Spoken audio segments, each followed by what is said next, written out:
Good evening, everybody, and welcome for some Civ6 action. We're gonna have tonight Freritos, the brothers, going against Lescar. We're going to see who's gonna get the scar tonight. We do have them going through the pick and ban phase, and I gotta say, the lobby's still not up. They were gonna get to the comms earlier, and I thought they're gonna put a lobby quickly, but no, it wasn't the case. So let's actually see what's gonna happen through the pick and ban phase. I hope you guys see it on the screen here. Yes, we did have the map just chosen. It looks like it's gonna be Pangea Standard Ridges. So let me actually put it up on the screen here so everybody will know that's coming in the game. Standard Ridges, we've seen it a few days ago. It is quite a brawling map, I would call it, right? It has, okay, sure, some seeming possibilities for the players to try to get going, but most of the time you're gonna see them brawl with each other. I do want to say hello there, good tag closing, or I should say good on my hair. The busy good evening, sir, and welcome. Where did you see that? Also, Lancer, hello there, sir, and good evening. I did also notice Rafifi, bonsoir, monsieur, bienvenue. We do have Echo Supreme. Thank you so much, sir. Good evening, good evening. Let me actually take a look here. The Beasley was the first one to actually pick up a promotion. Thank you so much, sir. And I do want to say also hello there, Tomel on YouTube, and welcome everybody. Let's get the show on the road. Let's take a look what's going on.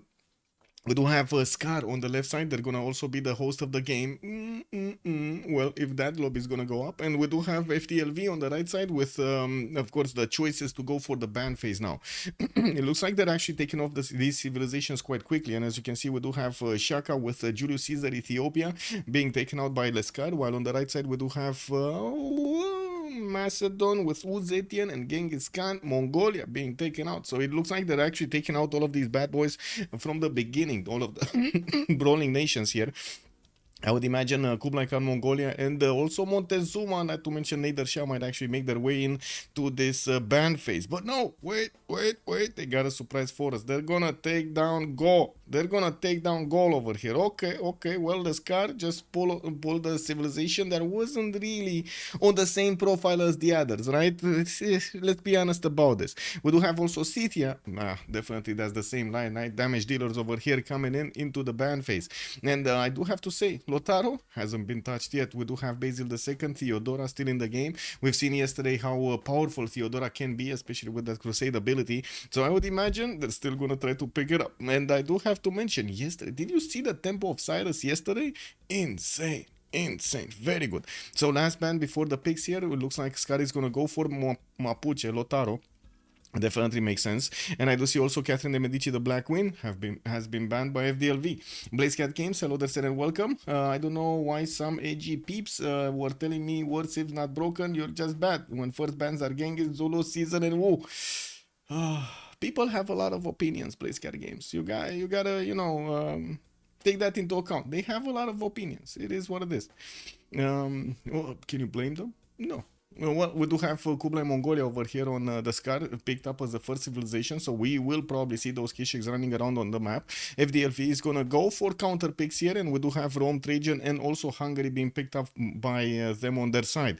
Well, definitely we're gonna see quite a bit of simming being done. We're gonna need to take a look at the map to actually figure out if Hungary will have the option to levy some city-states from across the map and just bonk some opponents. I do see Scar is gonna go for Grand Columbia here, another damage dealer, and well, free general is a free general. The commandant general coming up over there is definitely gonna be nice.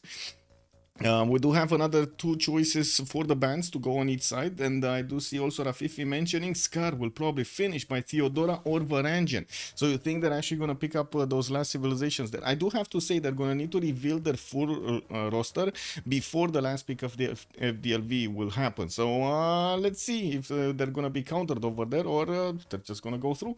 Oh, I see. Georgia. You mean Georgia? So he can counter. How to say, Hungary. Yeah. Varangian, I don't know, but Georgia does seem like a pretty strong pick, especially on this map. The capsules are pretty good to actually take out opponents. Not to mention, you do have quite a bit of a defense over there from those Tsikes. Okay, so it looks like Basil II going to be taken out by Scar. We do have also Nader Shah and Cyrus being taken out. Both of the Persian nations have been taken out by FDLV on the right side. And we do just notice here there's a single band to go. Yeah, the music is in the background over there, right? Yes, it is. It is. It just needs to be low enough. It's fine.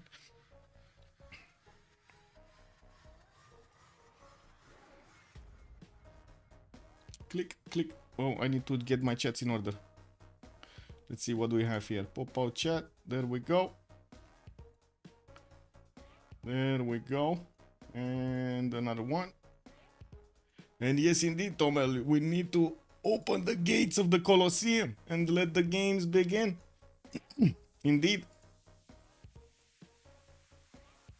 There we go.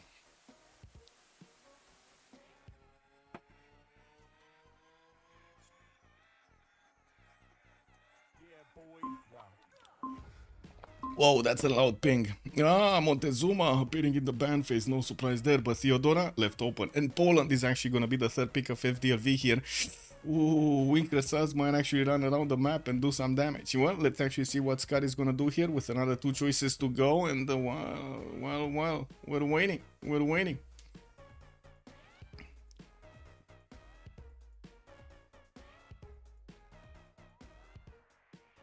They do need to pick up their full roster. They're gonna need to pick up in sequence over here the third and the fourth pick. And they do have quite a few damage dealers on the other side. It's not gonna be easy to get, how to say, to counter Rome with Hungary and Poland at the same time. Oh my god, if we're gonna see Candy in the game, just making me think of Candy and cookies. It's kinda early, it's kinda early. Elephant Guy, also good evening, sir, and welcome. FFA players think this. Oh, about BlazeCat Games comment that some of the players are saying that war civs are not broken, just bad. Oh my god, okay. Okay. Oh, Inca. Again, Inca is making its way into the lobby. Pakachuti. We didn't have the pleasure of actually seeing him the last time, right? Too many problems over there in the lobby to actually see him play. But I am looking forward to see if he's going to get those awesome terrace vibes on the Plains Hills. We also need to see a fourth Civ being picked up here by the Scar. That's going to be the last one. And I'm pretty sure they do have the gold. Inca usually does get quite a bit of gold.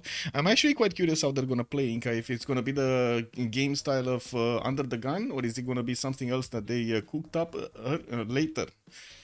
There were quite a few changes since Under the Gun actually played Inca in general in the game. BlazeCat also, yeah, I can see war civs not being broken in FFA, because if you were, you're probably not gonna see him up for first, but that does not mean it's not broken to the poor chap you're taken out. Well, to be honest, whoa, wait a second, Sweden's coming in. I think we're gonna have Chuck over here trying to pull off an awesome victory. I do see also Spain was the last choice of Scar, and I gotta say, have you seen how fast they actually picked up Sweden? This might be a run for a culture victory, and for a Diplo victory, and I do have to say they do have a lot of potential for that Diplo victory, especially with Hungary on their side. They're gonna get to seize quite a few of the cities, get the Diplo favor in, and we do need to see if there was a lobby being placed in the last few. Oh, we do have a lobby. Okay, so we can actually get into the lobby. Christina is getting in, yes sir. Also Montezuma, that seems well at the beginning, and then succeeds to get a +8, can easily reach the top first. True, like imagine me not being England, some cringe lord goes turn 25, horse rush with Commandant General on me turn 30 when I open harbors. That is broken. Well, I mean, that's not really broken, to be honest. And that's just the game. You just need to have visibility over your opponent. Then that is where, you know, players actually forget that they should actually have that. Well, let's see. Well, what's happening? Did we get into the lobby? Oh, we actually got onto the correct slot, so we just need to switch around our colors here and actually wait for them to get in. Can we actually take a look at the players? Who do we have in the game? So Aramanis with Valet, Virgile S, and Zidargor are going to play today for Lescar, while on the other side we're going to have Chuck, Pompey, Sprig, and Tirit showing up on the side of the brothers here. I do also notice we're going to need to wait and see what's going on here. And there's a bit of a change for Tiritz. He actually needs to update his mod. I do see he does not have BBM or BBG. Actually, that sounds really bad. He needs to get both mods to make it work. And let's actually see what do we have. I think actually, wait a second, Mount. Yeah, Mount hosted. Okay, got it. He's also streaming right now, and we just need to see them get into the correct slots and pick up their civilization so we can get this show on the road. And we're also gonna need to check their 0ms going forward, actually, because I'm not sure if we're gonna see everybody or not when they do connect into the lobby. Like sometimes I have no idea why, but they just don't get the connection going. That's bro. I don't know. It's very cringe in FFA going all out war on somebody. Well, yes, in nowadays FFAs actually it's cringe because back in the day everybody was doing it. We were trying to test out the power levels of the civilizations, and there were multiple games that were won only by war. Basically, somebody would have cleaned the map at some point.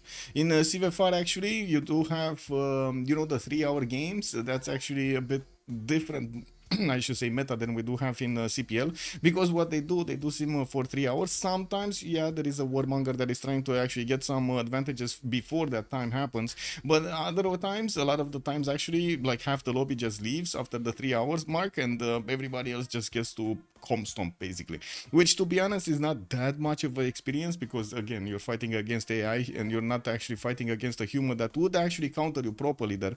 Yeah, but the players do enjoy that mechanic. What can I say?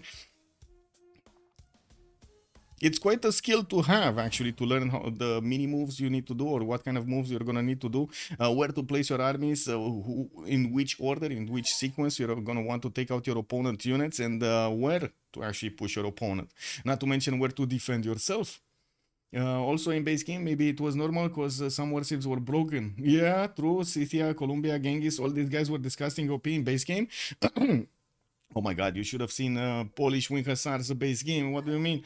Those bad boys, man, the bad boys. They come out so early. Not to mention Japan over there early game. My god, Gorgo in base game was taking out civilizations with hoplites. What do you mean? You know, like it's so many civilizations in the base game are extremely good. Like, remember the hoplites getting the +10 instead of the +7 that they have right now next to each other? It is +7, right? They did not go lower. Like, I don't think they went for +5 next to each other. I think it's still +10. And I don't remember if they were like same base strength or a little bit higher, to be honest. But anyway, we'll see. We'll see what happens today. So there we go. Chuck is going to pick up Christina. I was really expecting this because he really likes to actually play these civilizations, the niche ones. We do have Sprig on Trajan. It looks like Aramanis is going to go for Simon Bolivar. But we got a bit of a change over here. Somebody needs to pick up a team 2 on this slot over here. And it looks like Zigargor will actually need to move somewhere else. He's on Lescartim and he should be team 1. Also, Nutria, good evening, sir, and welcome. I mean, Genghis has the same bonus as in base game. Mongolia just can't get free Diplo visibility now. True. Well, I mean, the instant Diplo visibility that you would have gotten in base game by creating a trade trading post in your opponent's cities by sending them a trade route was insane. And I do have to say, the immediate reaction of the players was just to declare war on Genghis Khan. So if he did get into the game after he actually got through the ban phase, right, he would have not needed to be banned by the other players. Whoever was meeting Genghis Khan needed to declare war. There was no other way. If you are unlucky that Genghis Khan would actually get visibility on your cities and he would have actually had the opportunity to send the trade route to you, well, some surprise happening over there. Yeah, you send one trader +6 GG, bow. Yeah, amazing. Fortuna Belli, also good morning, sir, and welcome. Okay, let's see, what do we have here? Players getting in, Pompey gonna go Matthias. Kublai Khan China actually being picked up as the first one, and I do see they still did not move. Zidargor is actually choosing Pakachuti on a wrong slot. We still don't know, well, I guess Tirits actually needs to move with Zidargor. This is the problem, right? Tirits needs to move with Zidargor, swap? Yeah, Tirits needs to swap with Zidargor. And then choose their civilizations over here. So they do have the correct slots for the team labels. We do go usually for 1, 2, 2, 1, 2, 1, 1, and 2. So we balance out the RNG of, well, getting into the lobby basically. Whoever has the higher slot also will have priority when it comes down to those great people, the wonders, and so on. And you've seen how much it matters to fight for the generals. You've seen how much it matters to fight for those in engineers, the scientists, the early writers, and so on. And I'm pretty sure we're gonna see Christina here try to get some writers. I'm not that convinced we're gonna see the other one. Who was the other one? There was another one here that was going for culture or could go for culture. Pakachuti, we might see him go. We'll see. We'll see what happens in the game where they do get their spawn going. I don't think Pakachuti is actually gonna go for culture. But anyway, Poland. There we go. Poland. It was actually on FDLV that I was thinking about this. Poland definitely needs a lot of culture because he wants to get to Reformed Church as soon as possible, and that is on the civic tree, the culture tree. And there we go. Tiric is actually gonna go and play Jadwiga. We do have Pakachuti on Zidargor, still a random leader that needs to pick up a civilization over here. Don't worry, he will be back, okay? He will be back.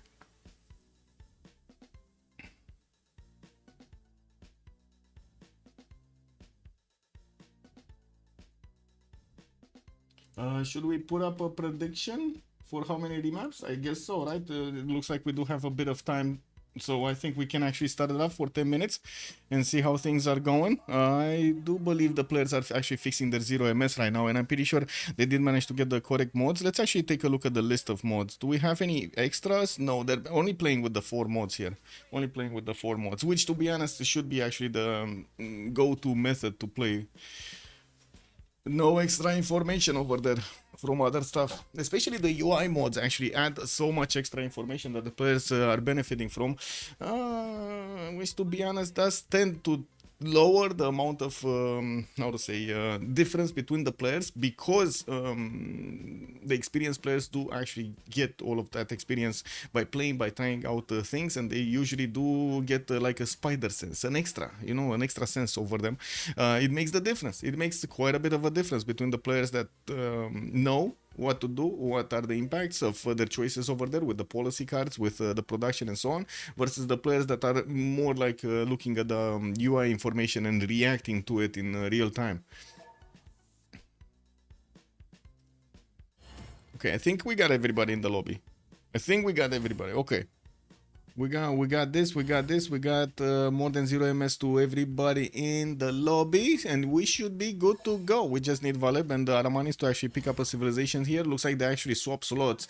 Zidargor is gonna get the 4th slot here, and he's gonna go Pakachuti. Okay, so I would imagine he's actually gonna fight for commercials here, for the merchants actually, if he's gonna go so high up. And the Kublai Khan Mongolia is definitely gonna wanna get those exclusive points on the generals. I would say that's the way over there for him.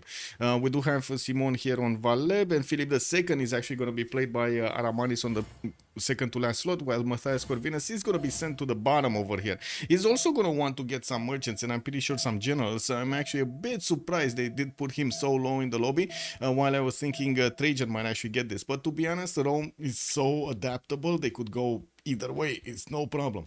So let's actually see what's going to happen in the game. We're starting our engines, and slowly we're going to see the map reveal.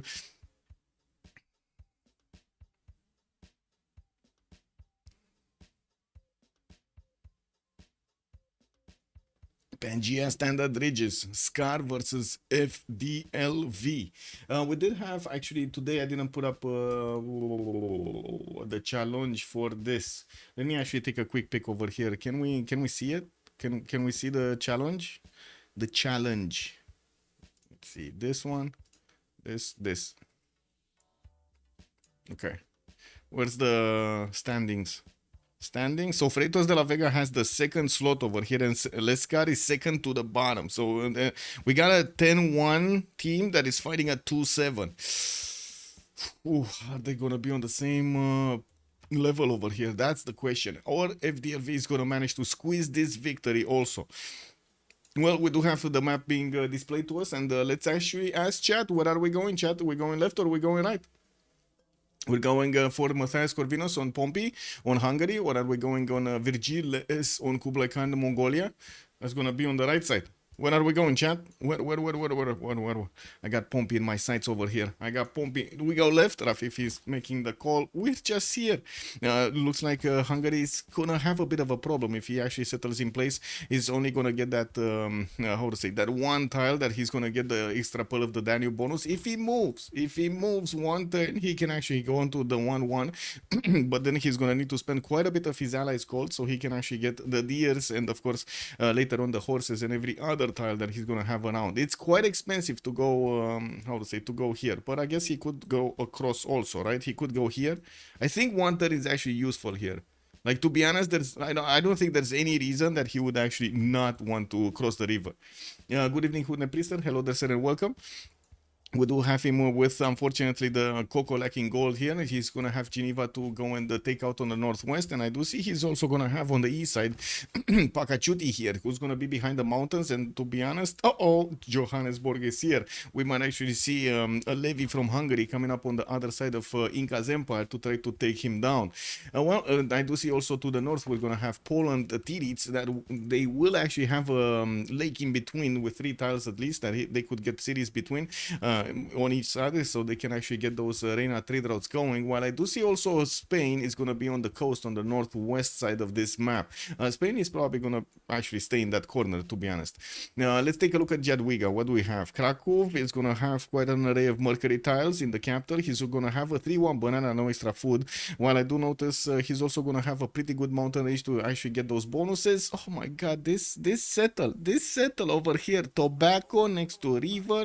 You can go iron also. You get the gold, the 1-4-3 tiles over here to get to improve, and of course the tobacco giving you that extra faith, not to mention getting the amenity from the get-go is going to be quite useful for Tirits. We're also going to need to see him settle quite a few cities in the south. Again, he's going to have an ally here on the south, and yeah, there we go. Pompey actually moved across so he can get the pull of the Danube bonus on 4 tiles, not 1 tile. That actually makes quite a bit of a difference. Southeast, I do see Inca is going to have quite a bit of protective territory here because of the mountains and how the lakes are actually present on the northwestern side of his capital, but he's going to have a decent array of these plains hills that he can get those terrace farms on. Let's take a look at Rome though. Rome southeast, quite far away. Bogota is going to be next to him. I'm pretty sure there's going to be a conflict zone in between them. There's no reason for Bogota not to actually attack into Rome here. We do have him with a 3-1-1 base, and it looks like that would be a wine tile. 3 turns for a scout to come out, access to deer tiles, and of course Temple of Artemis is also going to be an option for him to build here for a lot of amenities. We do have plantations and pastures, not to mention camps all around this capital city of Rome.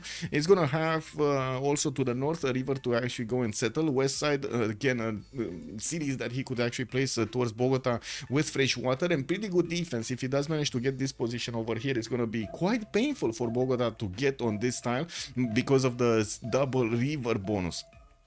Basically stopping the movement and at the same time actually giving more advantages to the ones that are defending. Well, let's actually take a look also in the north. Do we have anything? I guess we do have Mongolia, but he's kind of far away to actually interact with him, and this might be actually a reason to no, look at this. So Montoya, oh my god, this is Sweden. We got him with a scout coming up next turn. He did have the opportunity to settle a 2-1 ivory tile, but he chose to settle in place, and I do see he's gonna have on the eastern side Mongolia as an opponent. There is a 3-tile choke point, or I should say 2-tile choke point that Mongolia can get through. And wait a second, I see Candy in the game. I see Candy in the game. No Sleep Noviches has joined the round table. Hello there, sir. No Sleep. Good evening, sir, and welcome. I cannot say the other word. I'm sorry. You know, +18 stream. Nutria also +4 oligarchy. And the +4 if Gorgo has both wildcard slots filled with military policies. Yes, that was insane actually on Gorgo.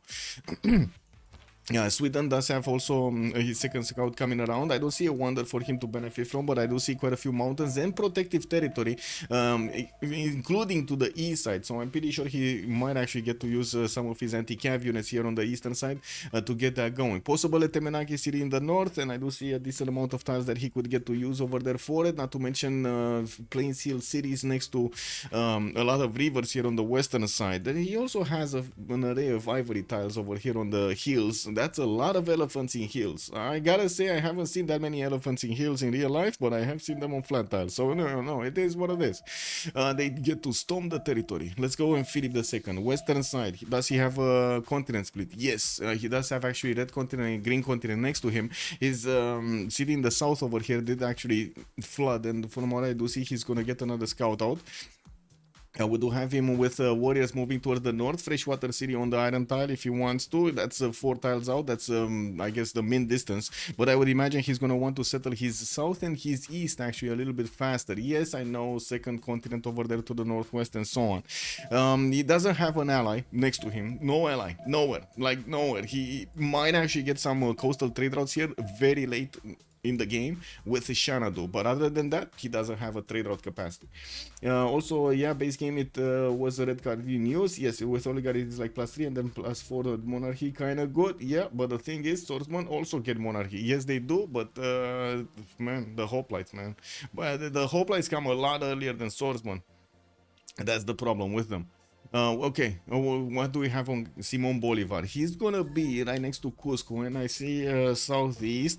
We do have actually Rome meeting Gran Colombia. Valeb is gonna know about his southeastern opponent, and I do see also in the north, Sweden is gonna get the visibility over the Gran Colombian warrior coming through the river base here. We're gonna also have a banana city for him to settle to the north with 3 bananas right next to his city center, access to a wine tile to get his people happy, and we do have western side actually 3 dice that he could actually get a city next to.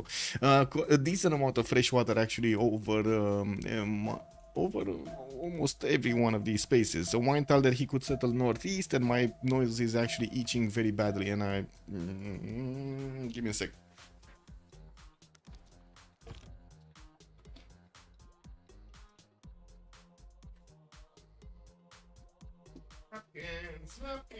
Napkins.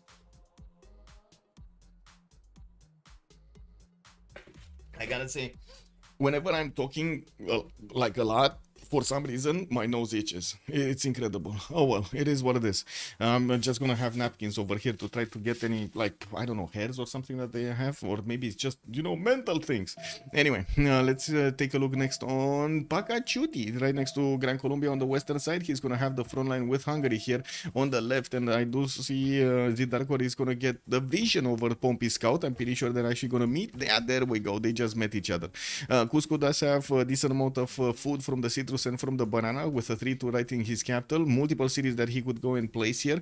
Some of them on luxury resources, like the coffee settled towards the southwest or the citrus settled towards the northeast. I'm pretty sure he was also gonna want to settle as close as possible to the mountains, so I wouldn't really take it out from the options that he's gonna get cities over here next to the 2-tile lake, so he can get that fresh water going, not to mention the terraces and everything. I'm actually quite curious how he's also gonna try to use his aqueducts to give him some extra production on the farms there. And let's take a look also on Kublai Khan Mongolia, which is gonna have this northeastern spawn. He just got out his settler, and I do notice he did figure out the road to the east side is gonna take him to the ocean. He did manage to pick up a hut, has Pamukkale to settle on the northeast. Quite a few of these quarries that he can get improved for on the gypsums. Actually, I see like 6 of them in his immediate vicinity. Now, I don't see any other quarry that he could get though, but anyway, that's pretty good. He's also gonna have to the west side quite a few cities to go and settle. One on the main style there with 2 horses that he's gonna have available to the south. Another one here if he wants to get closer to Candy, and he will get that option to actually get across the riverside through the desert to get to Sweden. This is gonna be quite interesting if they're gonna pick this map up. And I think we got a little bit of time, right? We can actually get the team labels written on the screen here, so everybody that's joining us will know. We got FDLV on the left side, and I do see Lescar on the right side, so let's actually put up the team labels in order. Let's see, Lescar, there we go.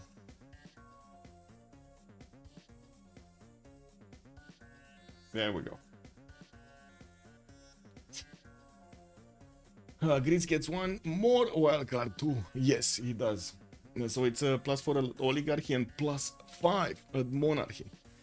And I do have to say, Gorgo was extremely good in the base game. It's still good. Not as good as before, but it's still good. and you're not taking into account the fact that the half cost, how to say, theater squares. What were the hello there, papas? Good evening, sir, on YouTube. Oh, this map is gonna be the map being chosen. We got this. We got this. I got it. Okay, coming back to my idea. What was I talking about? Gorgo getting so combat bonus. Oh, the amphitheaters, the acropolises. The acropolises were insane. There is so much culture that can be generated by Gorgo over there to basically for free, because you do get to build up instead of the monuments. You just get the theater squares, and they work so nicely, get you that those extra writers. Okay, well, let's actually take a quick pick on all of the players here, and take a look at Matthias Corvinus and what is he doing. Now Buddha did actually grab one of the cocoa tiles towards the north to grab some extra gold. We do see him popping out his initial settle, and he's trying to figure out where to go. If he goes east side here, he's actually gonna have a first meeting with one of those scouts. That's not gonna be good. So it looks like he's gonna choose to go western side and try to get a city over here on this river. We do have him also with a southern river that has quite a few spots for his Pearl of the Danube bonus to get going, and I'm actually quite curious, where is he going? On the 1-3, he's gonna have a lot of chops in that city center with 2-2s. Buddha also does benefit from horses in the second ring, iron in the second ring. It's gonna be easy for him to get to improve them, not to mention has the ability to try to go for Temple of Artemis. The question is he gonna try to go encampments quickly or a little bit later? Looks like a little bit later. He's on currency right now, so he does want to get his commercials first and then actually think about any kind of war units against his opponent. Jadwiga towards the north, I do see him actually trying to get the settle spot on the iron tile. This is actually quite interesting that he went towards the northwest. There's not going to be that many tiles that he's going to get to work immediately. Yes, he's going to have a lot of bonuses. Yes, a lot of extra gold, not to mention the era score from settling on Cerro de Potosi, but I still believe, that tobacco settle would have been a little bit better. Anyway, we do have Tirits here. Might have actually wanted to get away from the Spanish scouts. He does have one of these holy sites on the right side. That's only going to be a +2, and he did place that on an iron tile. Whenever he's going to get bronze, he's also going to get that one. I don't see him going bronze, so it shouldn't be a problem. Second ring, he does have a horse tile, and I do see he did manage to get his settle over there on the iron tile. Not sure why he actually moved the scout, but I guess, oh, I see, the scout, it just keeps on going through the one tile choke to see what's going on behind the mountains. Got it.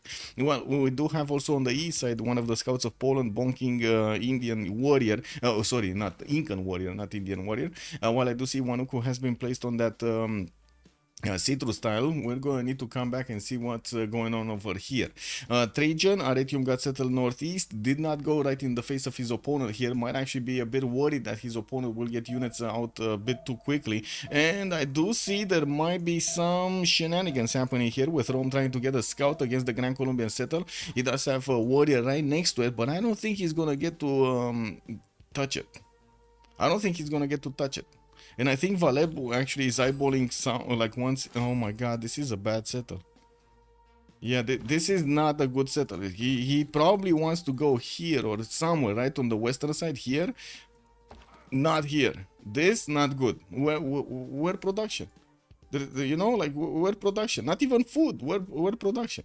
Anyway, now let's take a look here. We do have Rome already starting to upgrade some of his J tiles, getting a third city out in 2 turns, getting his also trader from Arretium.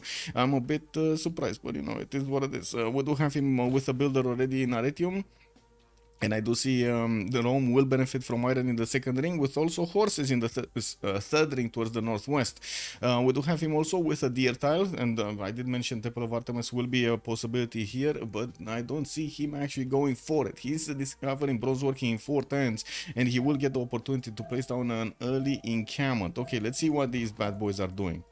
So they're trying to go here. Oh no, Gran Colombia is going to be forced in a bad settle. So check this out, he's actually going to be forced on the aluminium settle, which has a total of 0 2-2s around it. And you do see the warrior of Rome is, yeah, there we go. It's just blocking his movement on the western side. If he would have managed to get onto the hill, maybe there was a chance. But no, Maracaibo did get settled, and you do see that he's going to need to invest some gold into those other 2-2s, especially these ones right on the western side in the second ring. He only has 2, that's it, he doesn't have more. He's going to need to start improving some other tiles here if he actually wants to get more production in that city center. And I do have to say, usually this is quite problematic for a civilization to have its B2 not as good as it could have been.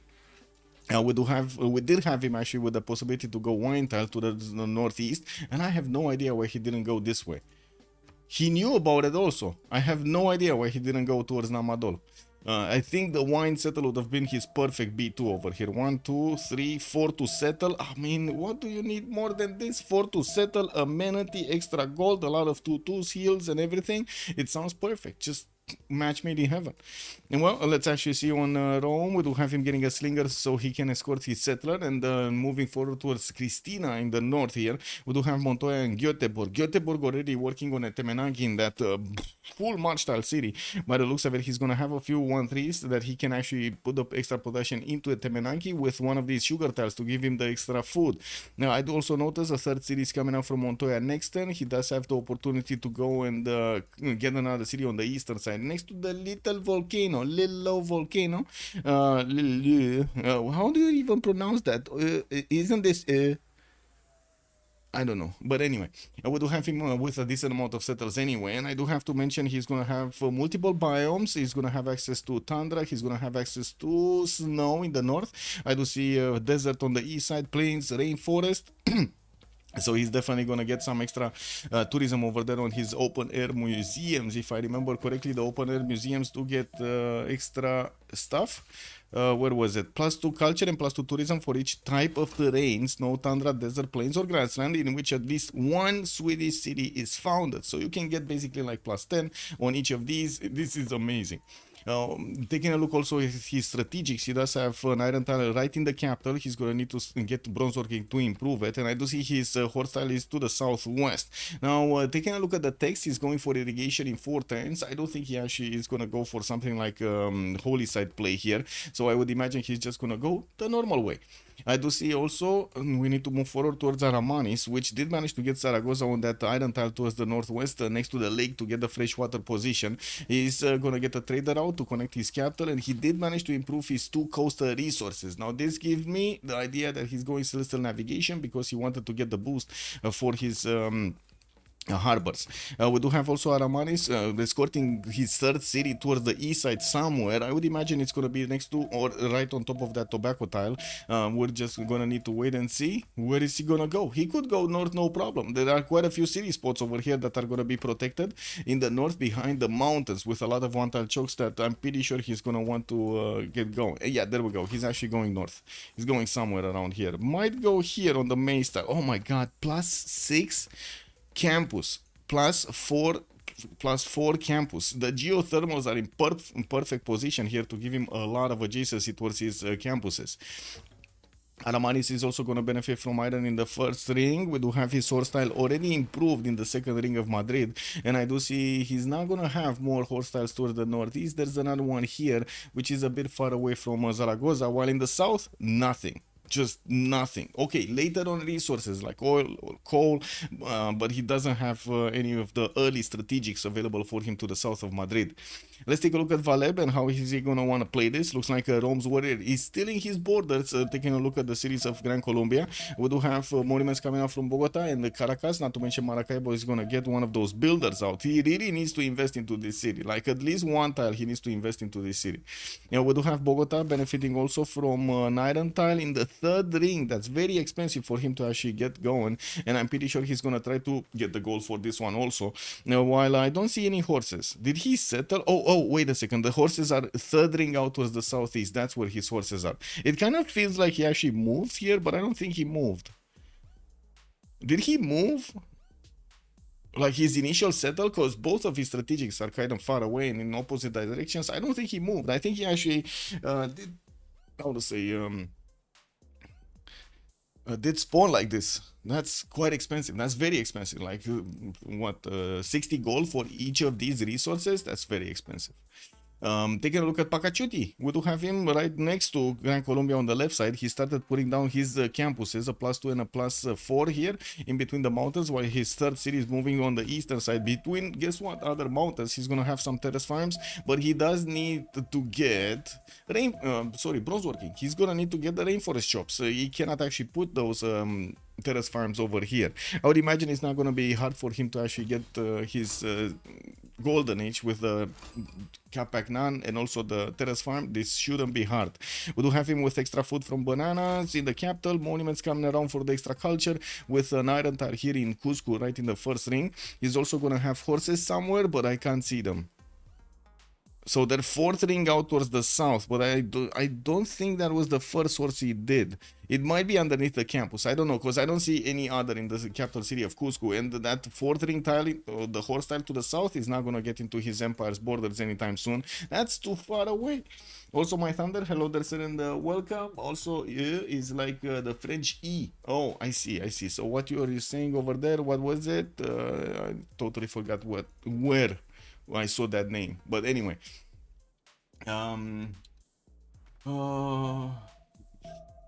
thank you, my thunder. What can I say? Also, like the English EU, okay, almost. Oh, I see. So it is kind of EU. Almost got spawned from Spain. Well, almost, but I gotta say these mountains are actually stopping him from getting quite a few tiles there. Let's take a look at Simon Bolivar, and by the looks of it, we do. No, sorry, on Kublai. We need to take a look at Kublai. Already the triple encampment setup coming out from Virgil S. We do have builders coming up in 2 turns from Xanadu, City Patrian Goddess, to give him the extra production towards his initial district in a city center, the first one. He did manage to get a trader going towards Candy, and this is a question because Poland does benefit from the relics, and of course if you do manage to like inch forward with 1 or 2 relics, it's gonna change the entire game of Jadwiga for the rest of the game. So I don't know if they're actually gonna want to seize Candy as quickly as possible or just take out Candy as quickly as possible. We do have Tirits already with one of these envoys in here benefiting from the extra faith. I don't see him benefiting from anything else though. He did manage to get a religion that's going to be reliquaries and pilgrimage. That's why I was thinking he definitely will have quite a bit of extra advantages if he does manage to get that going. Now, I do see Al Malik is going to get that encampment in 6 turns. He does have access to these horses towards the south. And while in the capital city, he's going to have an iron tile in the second ring. Also, 2 horse tiles, 1 in the second and 1 in the third ring. Okay, I mean, it's not that expensive. He just needs to get a builder out to start improving them. And I gotta say, again, Etemenangi City will look very good over here. We do have quite a few plantations, camps, and pastures for him to improve so he can get all of those amenity bonuses. Good city spots also on the east side to get a decent empire going, even if he is opening up with the triple encampment setup. That's still gonna mean quite a bit of production, and I'm pretty sure he's gonna want to get the timing going for his opponent, right, for Sweden, before Sweden is gonna get his unique unit. What was the unique unit? I mean, in my mind, it's the Foot Clan, but I'm pretty sure it's not the Foot Clan. The Carolean, that's the unique unit. Also, I learned the umlaut, the 2 dots on top of the O, A and U in German was originally small e, which was abbreviated of E, U. Okay, you can still see some occurrences of the in French, like the sir. I see, yeah. Or the boeuf, right? Yeah, boeuf. The trema in French, which is the same accent as the umlaut, has a completely different origin and purpose. It's a simple syllable separator. Okay, so let's take a look over here on the map if we do have some new pantheons. It looks like God of Craftsman has been picked up by Sprig, and he is also gonna start off with the triple encampment setup. I do see he already finished 2 of them, getting the third one from Puteoli. He did put the Pompeii city right next to this volcano here, and I just remember when I saw the extra all. Was it here? No, I'm pretty sure there was a volcano somewhere that had an extra O. Oh, here? This one? No, Hararo. I didn't see the extra over there. Anyway, I don't see any Pantheon here in Hungary. Let's see if Sweden did manage to pick up a Pantheon. No, I would imagine he's really gonna want the Lady of the Reeds and Marshes for the extra production in Göteborg alongside the Temenanki. We do have him getting his monuments out, and I do see he just bought a 3rd ring tile for a campus here from Montoya. We're 10-23 and the players are still gathering their era score for the golden ages, but most of them did manage to get enough of it. Valet, by the looks of it, will have a bit of a problem. We did have him with a very weak second settle here. He did manage to invest into a 2-2 base, a 2-2 tile, I mean, and I do see he started improving some of these cattle tiles so he can get the extra food going. That city is 3 pop and it only has a single tile to work. We do have him with a monument that will allow him to get the next points of culture, which will allow his city to grow a little bit faster around the tiles here. With Moksha establishing the capital, we're going to need to wait for him to get a pantheon. On Inca, God of the Forge. Whoa, God of the Forge on Inca. He's quite scared of Hungary, I gotta say. This kind of feels like he's quite scared of Hungary. We do have him with a triple campus setup this time around, with a +3 here, a +2 over here, and Wanuku did go a +4. That's going to be a decent amount of science extra over the other civilizations when he's going to manage to finish these. Not to mention he's going to get Moksha for the extra culture in Cusco. That looks good right now. God of the Forge misclick. It might have been a misclick. I don't know exactly. Anyway, we do have Aramanis here, also Philip II. What do we have here? Settler moving towards the south. We do have a builder that's going to start improving stuff. Another one in Zaragoza that's going to start improving stuff.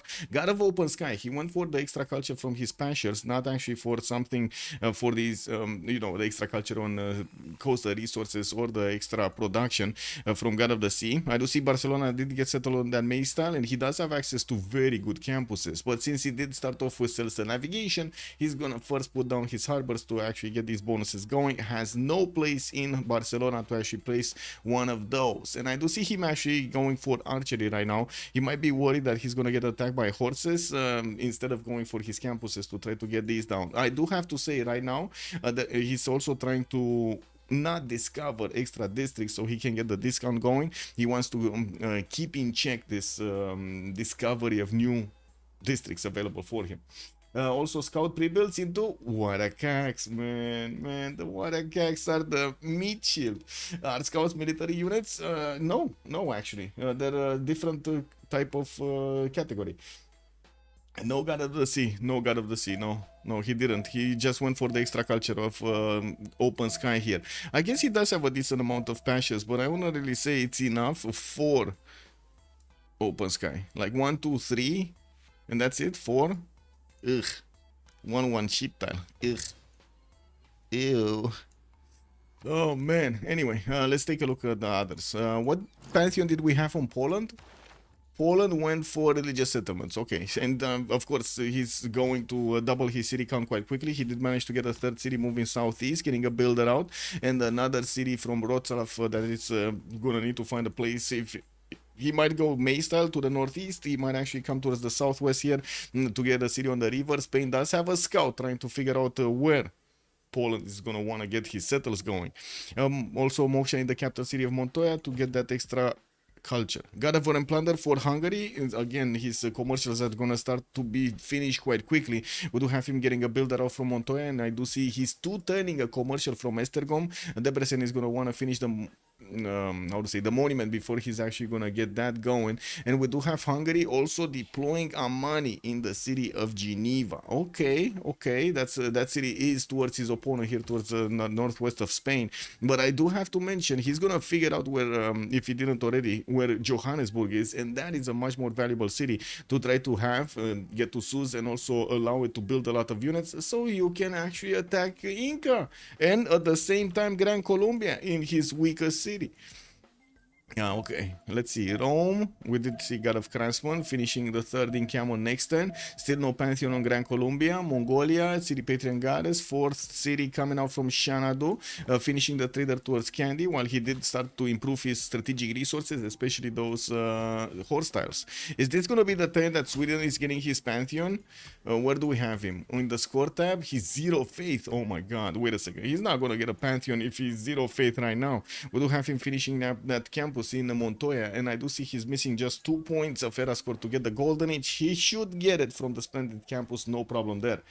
Wait, it's just not melee or ranged or cav. Is probably what Michael meant. Yes, the recon units, so they're basically a different category. Understood. I guess it makes sense for military units as well. He has 3 enemies around, and they will all be afraid now of the Warakax. Man, I can't wait. If they do manage to get some Warakax action going, we're gonna have a party tonight. Man, those guys are so annoying. Moksha establishing also in Montoya here from Sweden, and of course we're gonna need to give them a bit of time to get through the tiles here, to get through the... Wait a second. We got horses. We got horses coming out.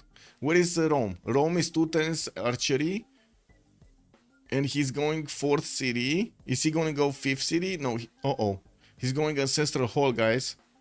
Rome actually wants to go wide here. I mean, he does have a decent amount of settlers, to be honest. Like, even southwest, he's gonna get some settlers with fresh water. East side here, gonna get his feet into the water and try to trade with Mongolia in the north. Not a problem. But what happened to Virgil?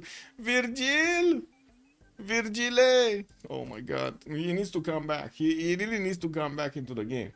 Yeah, encampments into a Testra. I was totally thinking he's gonna go Warlord's Throne over here. Is this a misclick? This might have been a misclick. Yeah, we might need to actually ask Sprig later on in the game. But anyway, I did mention Bogota did start off on his horse production, and this is dangerous. We've seen it earlier being talked about in the chat over here. BlazeCat Games was like, whoa, broken Civ, man. If you get horses 1025, that is a problem. And as you can see, we do have horses coming out from Bogota 1026, so they will be out in 1028. That's they're only gonna take a few turns to actually cross the rivers to get to Rome. But to be honest, there is a good defensive screen over here of lakes and mountains, not to mention a volcano, to help defend the city of Puteoli. Is that even defendable, actually? Is the city of Puteoli defendable? Because you get two catapults here, one single night, and boom, that city is dead. What is he gonna do? I guess he can place a line of defense on this other side, but that might not be enough. We'll see. You misunderstood me. The context was in FFA when your opponent is playing a naval civ. Well, I mean, catching them with their pants down, it happens all the time. I don't know. In Teamers, of course, Colombia is not as broken because your opponent able to focus on defending you without having the burden of simming first. The burden of simming. Wow. The burden of simming. Yeah. I mean, yeah.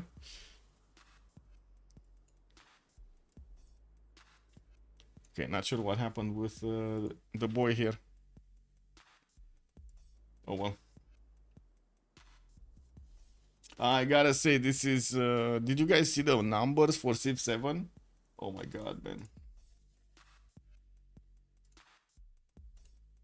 Oh my god.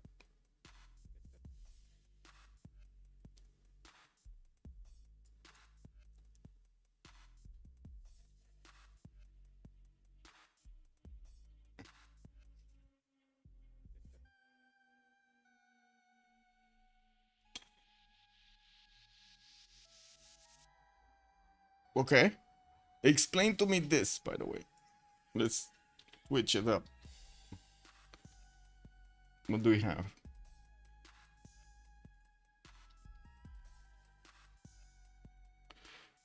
Let's switch it up, guys. Explain to me this. How is this possible? You see the numbers right here? How is this possible? You see the numbers right here, right? Like 9.4, 7.7, 4.6, 3.9, 2.2, 1.8, and that's K, right? That's thousands. Right? Guys, BlazeCat Games. You like math, right? Rafifi, you like math. You like to make connections, right? Explain to me this. I don't know. I'm not a math guy. But how is this possible?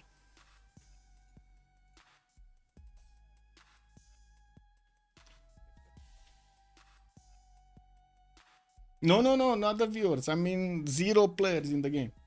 0 player impact in the game from so many streamers. 0. So like last week difference between weekend, like Friday to Sunday, 28,000 to 34,000. So 66,000 were coming up. Here, last peak yesterday was 21,000. Peak today, 2,300. 23,000.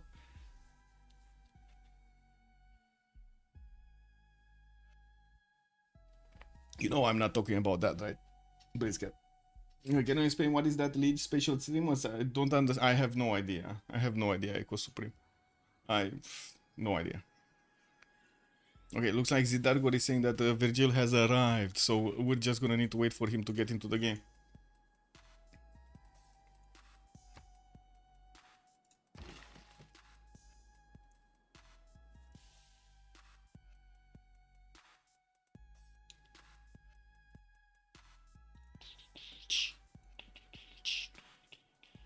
St. Patrick's Day, all hungover. Yeah, might be.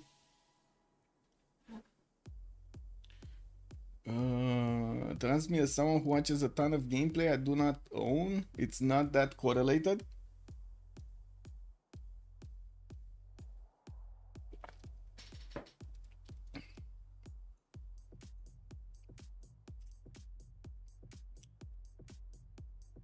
This is one of those, trust me, bro.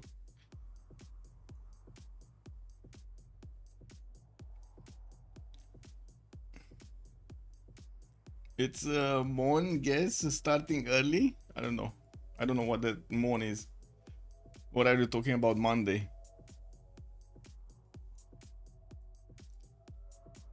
I also hope Blazehair games, you realize if there's no correlation, the numbers do not make sense anymore. Because there needs to be a correlation between the two. There's no other way.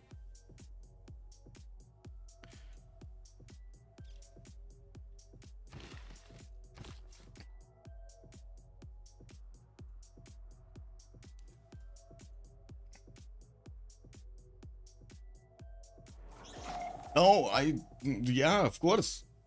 I mean, there are only two options, right? There really are only two options. Two conclusions to what I just showed you. So many Civ7 viewers are not necessarily players. Oh, yeah. Basically, it's a multivariate correlation. Okay. Call it as you want.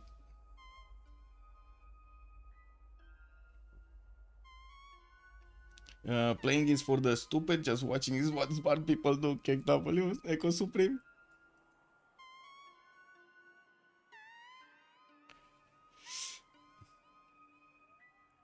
You know half of what I'm talking. I mean, I took statistics lessons also, and I also have friends in the advertising community which basically tell me the same thing. These numbers don't make sense anymore.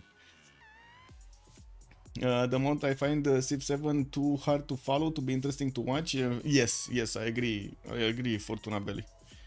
You need to play it, and that's the thing, right? You need to play it. Do you know how many people on the stream like came in the last 2 years or 3 years telling me that they just want to play as I am talking, as the players are playing basically in the game and I'm talking? That's the same reaction.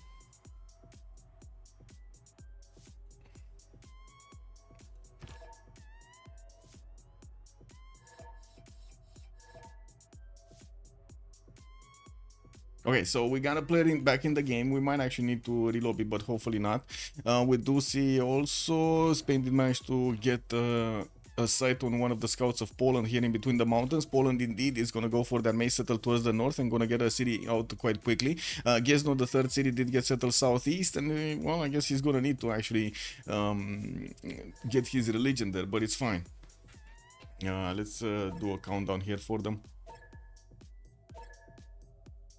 I do see also finally the commercials in the city of Montoya is starting to get built. How is this? Wait a second, what is this Montoya city? Shouldn't it be the city of Buda for you know, Hungary's capital, etc.? No? Okay, there we go.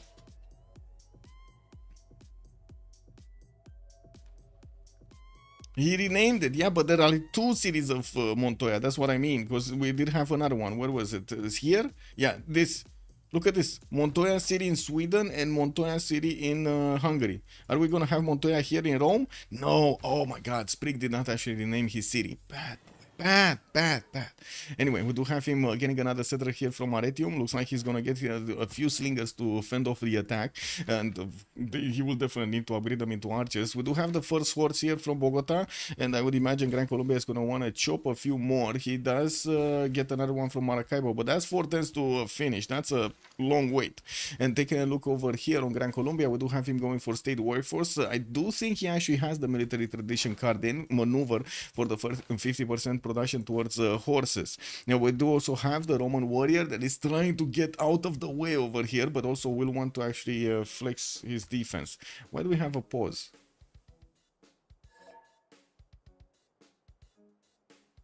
Oh, they want a relobby because they do not have the pantheons? What? Okay. Wait. I guess it is what it is. Hello, Muzdrat. Good evening, sir, and welcome.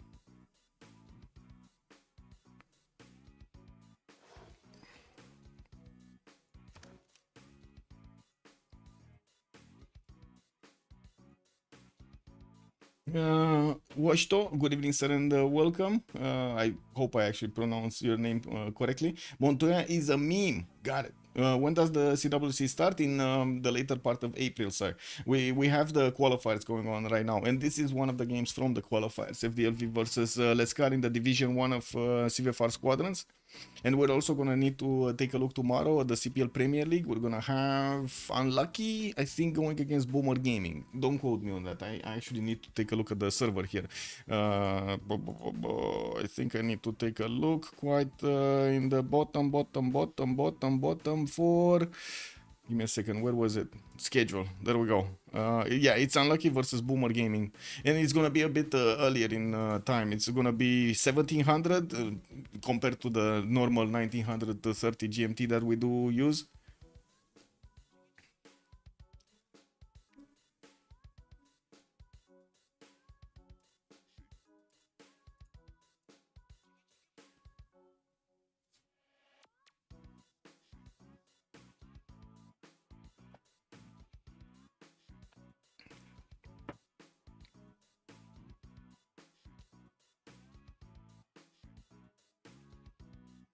Unlucky is from the Baroque Works. Baroque Works? Baroque Works? What's that? What's that? Baroque Works.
Well, we do have more than 0 MS to everybody, and hopefully we're gonna get in without any problems. Cause anyway, Victor, good evening, sir, and welcome. How long has FDLV just used FDLV instead of Frerito?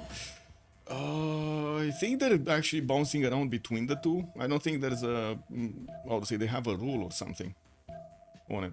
I think it's just whoever writes it is gonna have in his mind either FDLV or Freritos to, you know, get the name out, and that's it. You don't watch the One Piece? What? You don't watch what? Not sure what you said over there, Blazer Games.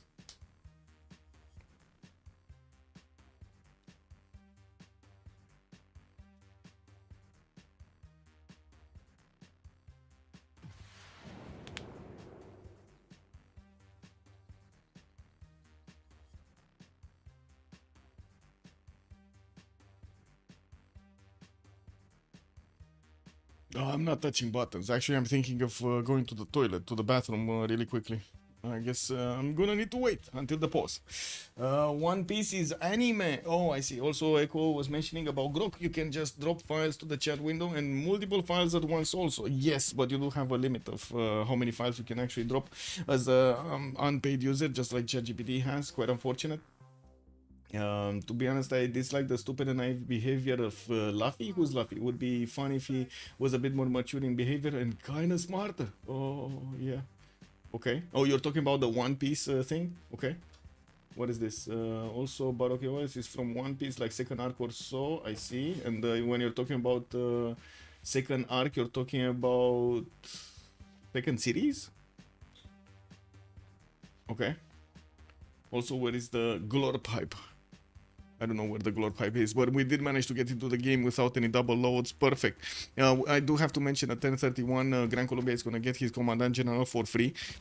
And we do have him still getting a few more horses. We do need to see if Rome is actually going to react to this. He keeps on going to build his ancestral hall here in 2 turns. And we do have him chopping it out, actually, getting a builder on one of those deer tiles to get it faster. He's gonna get a builder whenever he's gonna settle a new city, and I'm sorry, but we're getting under attack over here by some machine screaming outside of the house over there. It looks like we're also gonna have towards the north, Mongolia managing to get his fourth city, moving towards the city of Candy. Third ring, also I should say 3 times for Moksha to get into the city of Xanadu, while Mongolia is gonna start improving also his iron tiles here soon. Now we do need to see if he's gonna wanna get here. I do also notice Habub has been present into the game and did manage to get a 3-3 tile here. We do have also a 3-2 next to Al Malik for him to get that extra food going. 3 turns for Temenaki to finish in the Swedish cities. We do not have him yet managing to get the extra faith per turn. So you do see he's on 0 faith, and he does have 0 faith in the bank also. He's not getting a Pantheon anytime soon, but I'm pretty sure he's going to be happy with that at Temenanki. There is a Mongolian warrior that is trying to scout out what's going on here around his cities, and of course he's seeing Montoya. Oh, another one. We got another city, Montoya. So it's Montoya with 1A, and there's another city called Montoya with 2 A's, and another city, Montoya, with 3 A's over here into the northwest. I think 150 is like third arc already. Oh, second arc is like within earliest 100 to 150 episodes. So you're talking about the arc of the story, basically, or something? Because 100 to 150 episodes is a lot of episodes. What are they, like 5 minutes each or something? We do have settlers coming up also from, oh my god, another city of Montoya, from the Polish capital. Looks like we're gonna also need to get a... Okay. Never mind. Malm is just gonna do a 3-2-1-0. Boom! Get going. It's over 1,000 episodes. Oh my god, man. They're like 20 minutes episodes. Wow, 1,000 episodes. 1,000 episodes. That is insane. Do we have 4 cities coming from Hungary? No, he's going for the commercial hub investments. Looks like he really wants to get Ifadlan, and since he did manage to finish his commercials, I see one finished, and the other ones are gonna finish quite soon. We're gonna see him getting to finish, how to say, getting the merchants quite quickly, since nobody's gonna make competition here. Inca is about to get Hypatia. We do have him as the first scientist, and I do see Inca is only 2 turns away from recruiting that for a free library and extra science from those libraries. I do see also Mongolia is starting to get a decent amount of great general points. Also Rome, both are on 3, and they do need another 5 turns to actually get the first generals out. And of course, as Commandant General from Grand Colombia is going to be for free here, we do need to see how quickly these horses are actually going to get into the front line, and how quickly the Grand Commandant General will also get here. At the moment, oh my god, Rome is still building settlers.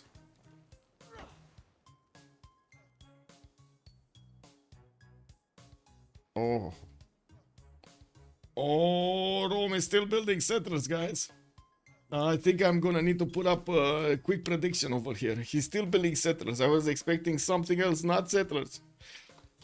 Prediction. Let's get the prediction going. Choose an outcome. Wait, 0 remaps, right? We had 0 remaps on the prediction previously, and I do need to get the other prediction going for who will win. On the left side, we got Freritos, or I should say FDLV, and on the other side, we got Le Scar. And let's put it for a 15-minute submission period, because if we're gonna have a push from the mighty, the great Valeb, the Grand Colombian leader, we might see Rome succumbing to the pressure. We do have an archer coming up from Puteoli, and I do see there is a builder with a single charge available in Puteoli, another builder in Rome with a single charge there, and there is a settler coming out from Rome that might actually get chopped over here with the stone tile if he has masonry.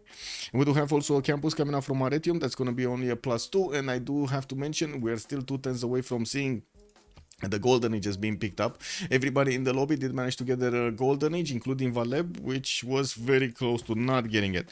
Second horse is out. We got a third one coming up next turn, and Caracas is going to get a fourth. I would imagine he's going to start crossing the rivers over here to try to get into this land of Rome towards the south. This would be his only way in undiscovered, right? Through the cattle tiles towards the south of Rome and try to hit Rome from the south. I don't think it's a good idea to actually go in between the hills, or I should say in between the city of Rome and the lake over here, mostly because, well, it's tight. It's very tight. In some situations, I get it. You like tight spaces. In this situation, I don't think tight spaces are good. You know what I mean? Yeah, also, Hiruzen Peak, a jealous person, worse than Danzo. I don't know either of those. He destroys his teacher's clan, Senju and Uzumaki. And also destroyed Uchiba because he felt inferior. Ooh, that's actually kind of bad when you feel inferior like that. Yeah, that's kind of bad. We do have Setter coming out here from Mongolia, getting that fourth city to the west side. His government plaza is going to finish in Shana doing 2 turns, and he did place it in a way that is not actually getting right now any bonus points. He did open up with encampment, so definitely other priorities. The city of Sweden, the second city of Sweden, is going to finish at Temenaki just now, and of course he's going to start grabbing more tiles, and at the same time will start to improve his tiles with the builders getting the farms, so he can actually get that extra science going, not to mention the production. We do have him already with 3-3 tiles here, and 3-2 tiles, and I do see a 3-3-2 sugar tile that he's also going to have there. 2 turns for a builder to start improving. Montoya getting, or I should say the capital city of Sweden, getting Magnus, and I do see also builders, more builders. We do have a pillage over here. Hungary did manage to get into the tiles of Inca onto that +4 campus and did pillage it. Actually, that's a +3 campus. This was the +4 campus in Huánuco. The commercials are coming around here from Inca also. He did choose to get Hypatia quickly, and of course, we're going to need to see him getting that free library and increasing his science adjacency. He does have 21 right now, or science output, not adjacency. 21 science and 17 culture. That's the most science that we do have in the game. And of course, we're going to see next turn he's him picking up the Pantheon. Wait, what happened to what? Okay, so he's not going that way. He's not gonna cross the river to actually get onto the cattle tile. He's just scouting around. Got it. This gives so much time to sprig, by the way. This gives so much time to sprig. Let me actually take a look. So the horse would have been here this turn. Another turn would have been here on the horse tile, and he would have been managing to get, at the time as Sprig was getting his horses out, as in a technology, he would have already managed to take out one of the archers over here of Rome.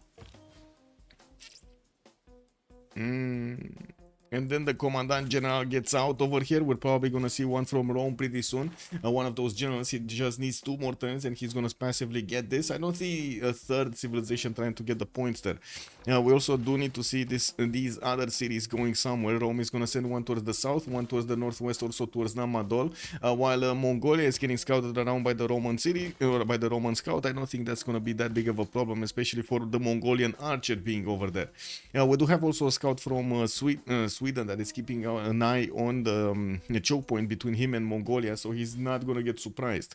Let's take a look at Matthias Corvinus here, because we do have the choices for the Golden Age being picked up. At the moment he didn't, but I do see he did manage to get a few units from Geneva, Levid, so he gets that extra envoy, getting a market in Esztergom.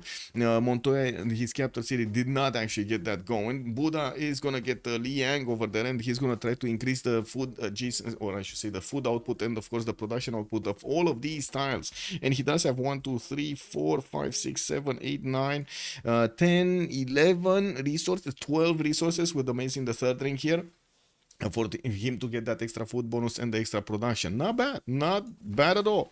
He's also gonna need to start getting some more chops over here, especially the tier and the 2-2 base to the southwest of his capital city, so he can actually start placing down more of these districts. And I'm pretty sure he's gonna want a government plaza here. I'm pretty sure he's gonna want also a campus in between, or maybe a theater square would work nicely for him also. He did choose to go for Pembrashen Voice. No military units at this point in time. A 4th city, Kosek, did get settled into the southeast towards Anshan, and we're going to need to see if he's going to manage to get Johannesburg. Johannesburg is very important for the attack of against Inca. Okay, horses coming around from both sides. We got Rome here in Puteoli putting another horse in the front line. Gran Colombia is sending a horse here towards Namadol, but he's going to get spotted, while we do have a secondary wave of horses going towards the south. That's another 5 horses that are coming out from Bogota and Caracas. Oh, sorry, Maracaibo. Caracas is going to get a third one also. That's a lot of horses. This looks like it's an all-in from Valeb. And let's take a look at Jadwiga, and then we're going to come back to the war here. Wroclaw is going to get his encampment out. I do see monuments in the north, and also the chamber being chosen as the first specializing building of choice in the government plazas in the capital. We do have a fifth city also moving to the south of Wroclaw here, and he's gonna get onto the rivers, not bad. And while I do see he's starting to improve quite a few of his cities, we do have him at the moment with 41 points of faith, 15 science, 22 culture, and 50 points of production.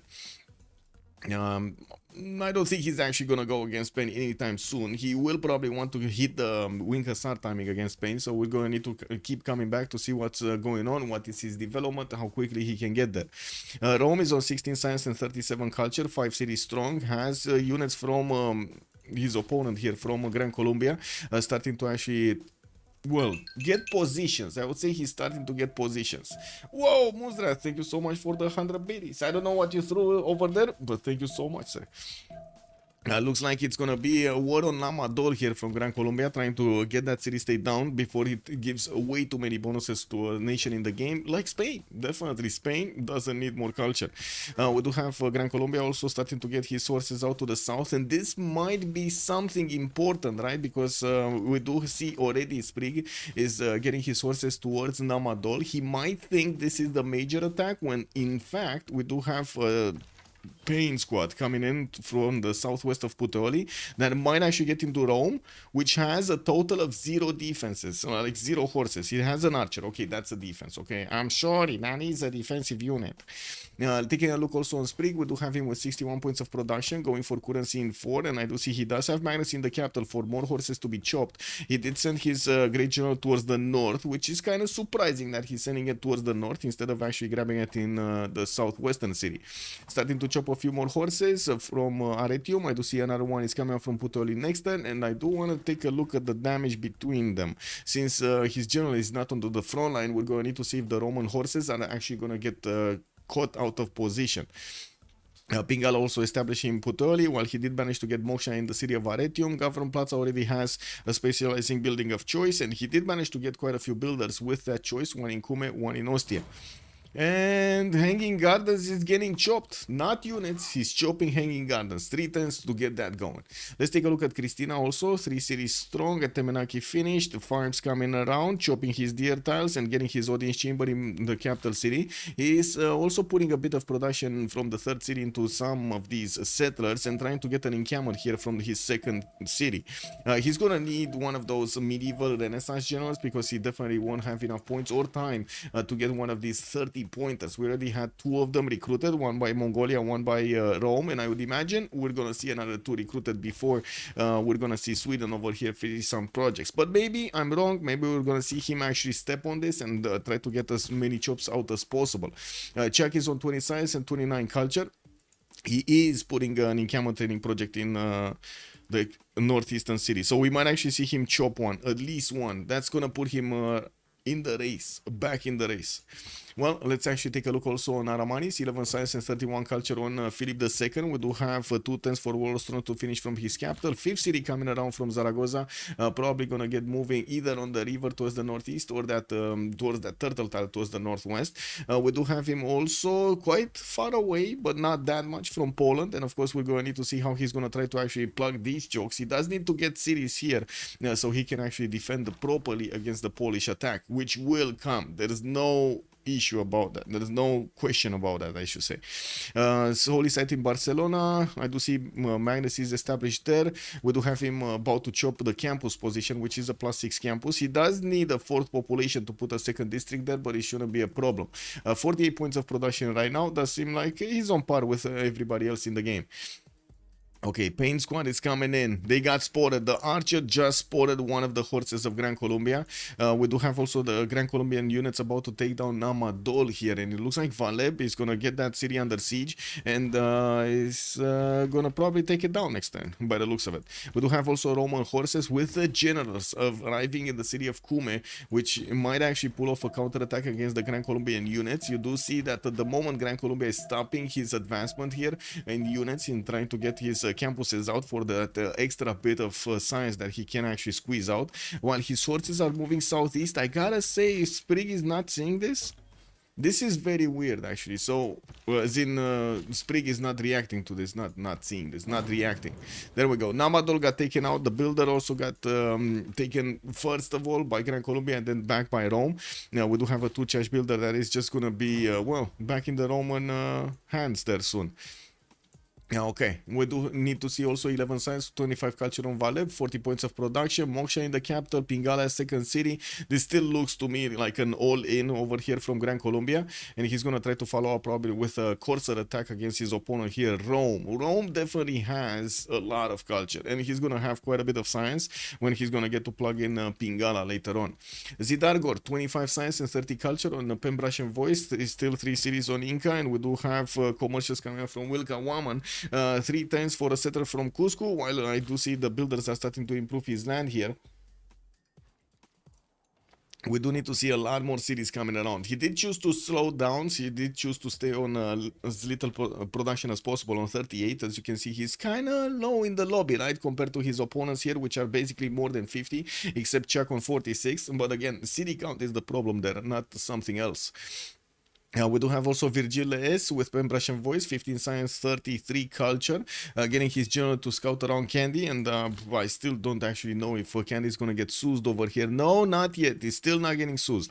We do have Magnus establishing in Hami, Southwest. Shanadu is going to get Victor in there. Also an Ordu, so he can start getting more of those general points, not to mention get the extra speed on all of his cav units built in the city that has an encampment with an Ordu. That will be a lot of them that are gonna come out, but he does need his stirrups to actually put enough pressure on his opponent. Chuck is sending one of these scouts of his to see what's going on in Mongolia cities. We do have the first horse appearing here, and of course the scout immediately moves back. He's like, nope, I'm going back into the desert. It's fine there. They know me. We do have Virgil here also with 54 points of production. Campus is coming around next, so he can get that extra science alongside the culture he's gathering with Pembrasian voice. Okay, so a few horses from Rome got into the south. Namadol got raised to the ground. 2 horses died over there from Gran Colombia. Also, Pamukkale is known to Leskar. This one? That's a good question. Yes, they do know about Pamukkale. Yes, they also know about Antananarivo to the northeast there in the corner.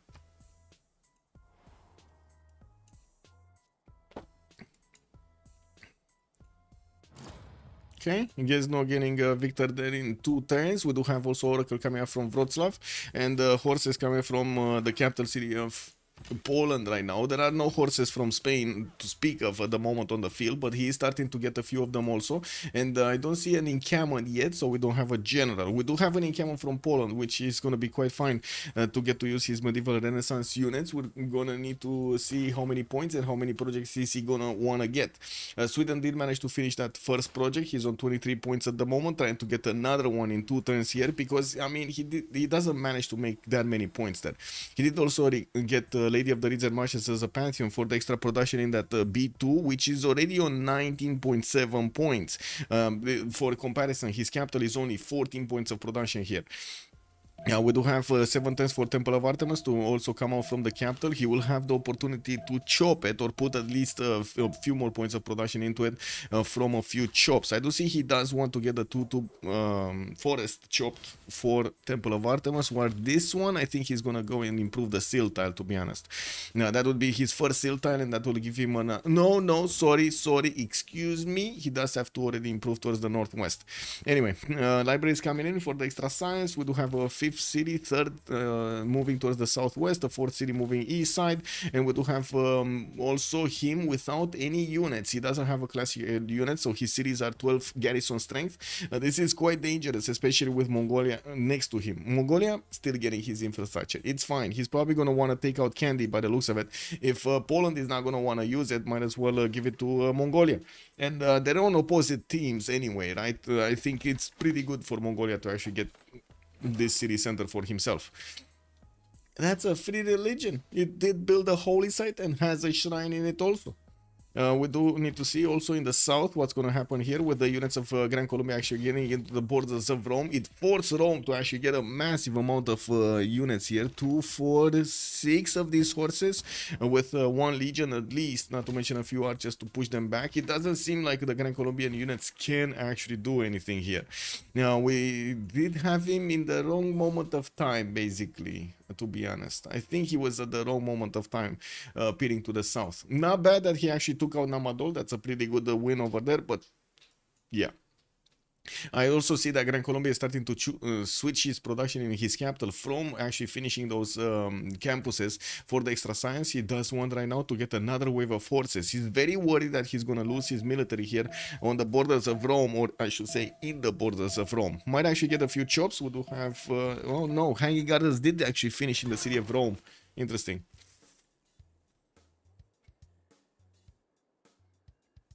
Interesting. What's going on here? Still no unit. Hungary did manage to get Marcus Licinius Crassus, and I'm pretty sure he got Fadlan also at the beginning. Yes, he did. We did have Inca picking up Hypatia, while I do see Hungary is going for Coleus here. He's on 9.2 Great Merchant points at 10, while Inca is only on 2 points. That's it. 2 points, that's it. Great Admiral here for Spain. He's the only one actually making those points, and we do have Inca with Sweden starting to actually be competitive when it comes to the scientist screen. Rome is also coming close. Mongolia also getting his campuses down. The same can be said about Hungary here. We do have the units of Hungary also getting levied in the city of Geneva, and by the looks of it, Spain is going to try to send one of his horses toward the southeast to see if there are any Hungarian troops actually coming out from that side. And this is going to be dangerous if Hungary actually keeps on getting these units and moving towards the northwest, not to mention keep that city in his suzerain side. That's going to be a problem. Johannesburg also was another possibility. You do see that Inca only has a single warrior deployed towards the south, but we'll see if there will be enough envoys for Hungary to actually do this.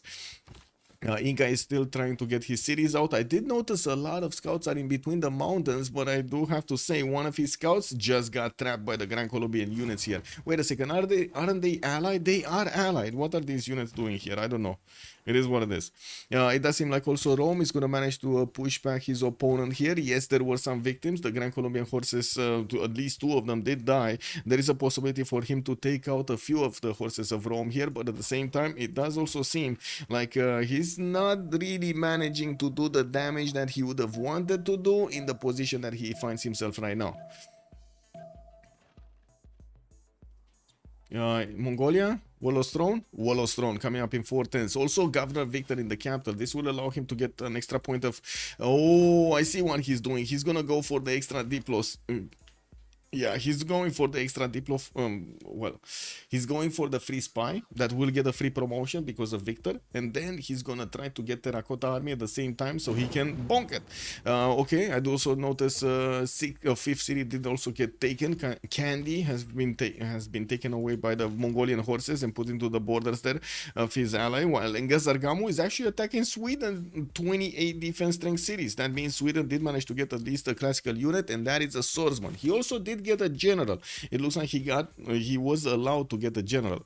You do see that he's so worried that he's gonna get attacked by Mongolia that he is putting the production into the swordsman and not into those that temple of Artemis. Whoa, an Incan scout just got through the mountains onto one of his campuses. We do have Gran Colombia sending horses also from the south, and yeah, I mean, they can get through the Capagnan.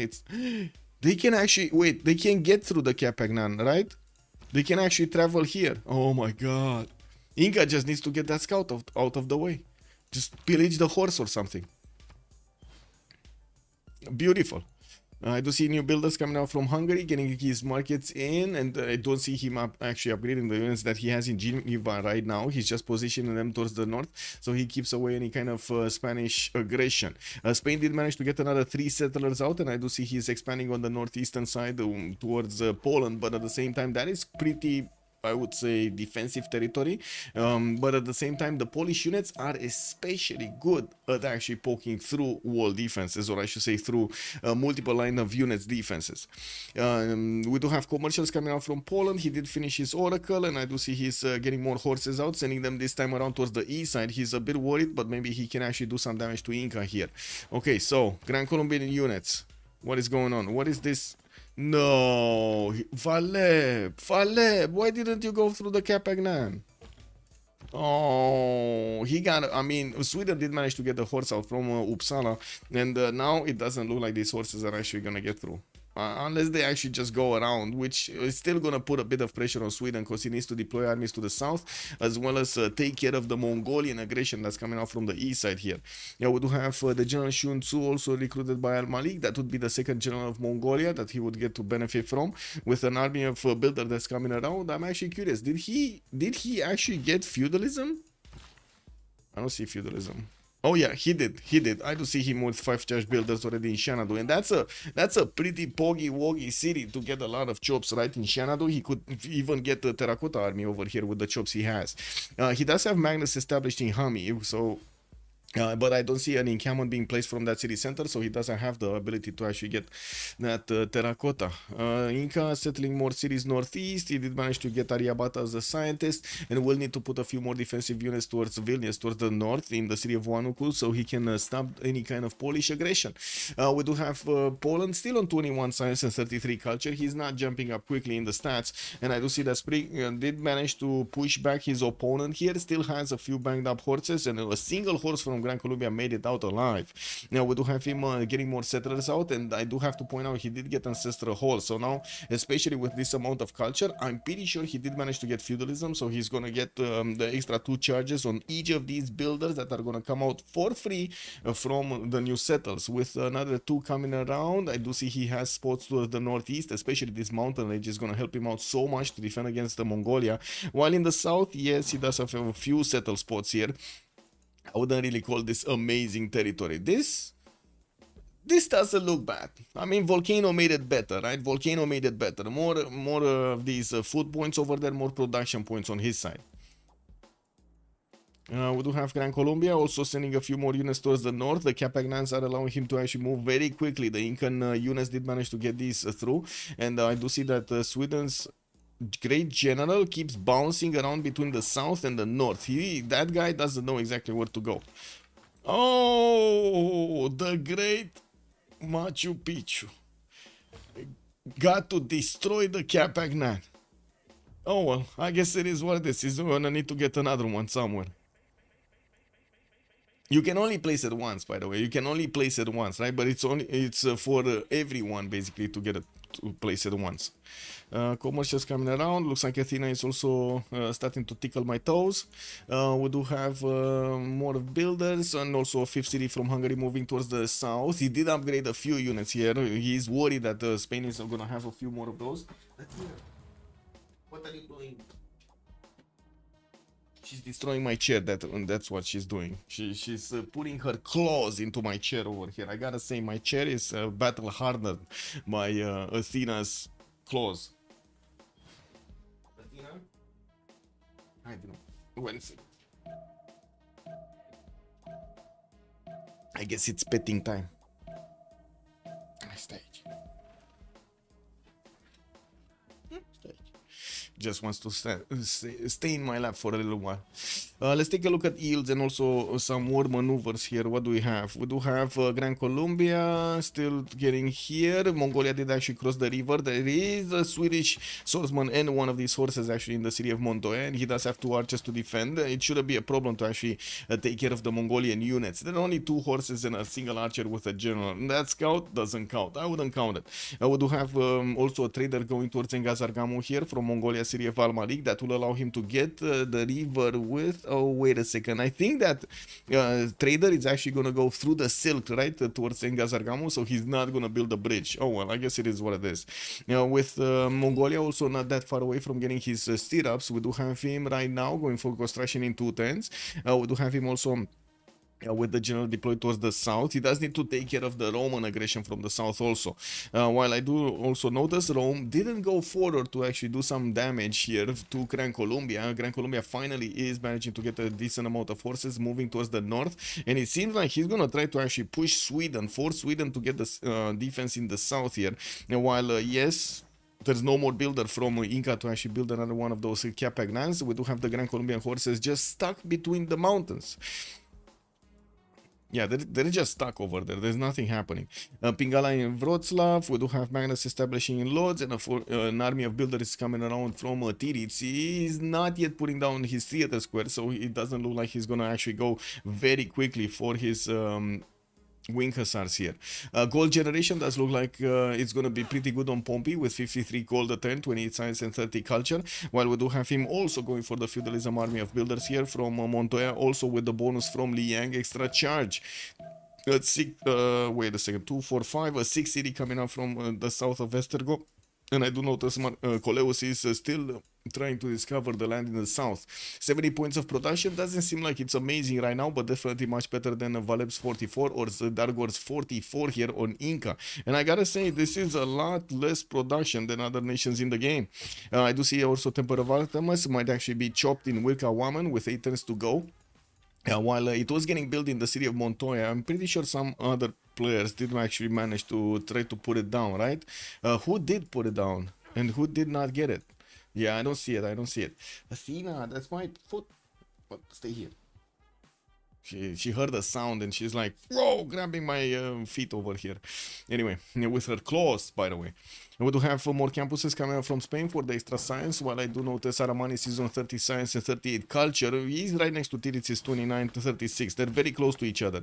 Aramanis did manage to get to 67 points of production, but I gotta say, Tiric next to him, 105 plus the 53 faith per turn. That's definitely seem quite a bit bigger.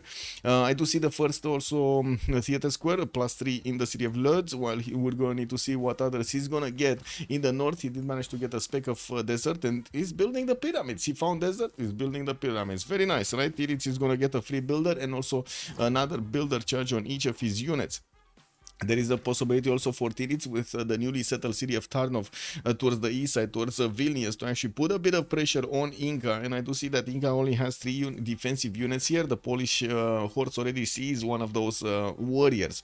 We do need to see if he's actually going to follow this attack through the Incan territory, because this is going to be a problem. This is a very big problem. It's not like Inca has a lot of production to actually withstand a prolonged attack. And the Polish units, yes, they don't have a general, but neither does Inca. So it shouldn't be a problem. We do have also the Gran Colombian units managing to get their way through the mountainside here and through the hills towards the city of Jönköping and the capital city of Sweden. We do need to see how quickly they can actually do the damage here. There is a Swedish general which is giving bonuses to both of these front lines in the south and the east side, and an army of archers is coming out from Sweden, so he can actually put the damage back on these Gran Colombian units. We do have also a few more chops here from the side of Mongolia. He did manage to get all of these builders in the position to get the chops going. The third order is finishing Karakorum, and taking a look at the tech side here, we still don't know. We still don't know. That's the correct answer. We don't know. When is Virgil? He just finished construction. When is Virgil gonna get his stirrups? That's what I want to know. 25 science, 48 culture. Now we do have the settlers coming out from Rome, moving towards, where are they? Where are they going? Wait, wasn't he getting 2 more settlers? Where are the settlers? Did he move away from building settlers and just stood on 6? I guess Ostia would be a new city, but no, he was on 6 before. And I'm pretty sure we were watching some of them. He just didn't build them. I'm pretty sure there were 2 getting into the build queues from Rome and Arretium, right? These 2 cities. He just didn't get them. He didn't finish them. We'll go through the geothermal. No bridge. Yeah, no bridge. No more entry into the Swedish lands from the tunnels in Machu is placed at the junction. Yeah, that is a bit of an issue. But they will get through these forest tiles and the hill tiles and will force Sweden to put up a defense, which will slow him down. That's the whole idea of this. We do have 40 science and 34 culture here for Christina to benefit from, while Poland is also going to finish his pyramid next turn. He is building quite a few of these commercials. He definitely wants to add more goal points on his his side. He's right now on 26 with 115 points of production. Sukenices, also his replacement markets are coming out in his commercials here. I only see like one got built, or is getting built actually. It's not built yet. It's getting built in Gdansk. Entertainment complex coming out from Hungary. We might actually see a Colosseum getting built. It looks like he's gonna choose this 1-1 tile for the placement of the Colosseum, and he does have a possibility to get a easy +4 theater square or bigger, or even two of them. Now we do have also Kosik finishing up another commercial. He did get the bonus on the campus from the Pearl of the Danube, not the other way around. And I do not see yet Poland actually putting pressure on Inca, while he is gonna take out Vilnius, and of course he's gonna actually connect all of this border towards Sweden. He might actually need to actually keep that city center for himself, Vilnius. He could, no problem for him to actually get it going. With temples coming in, and of course him benefiting from more science from the campuses, we will need to see how quickly Tirits will manage to get to his Reformed Church.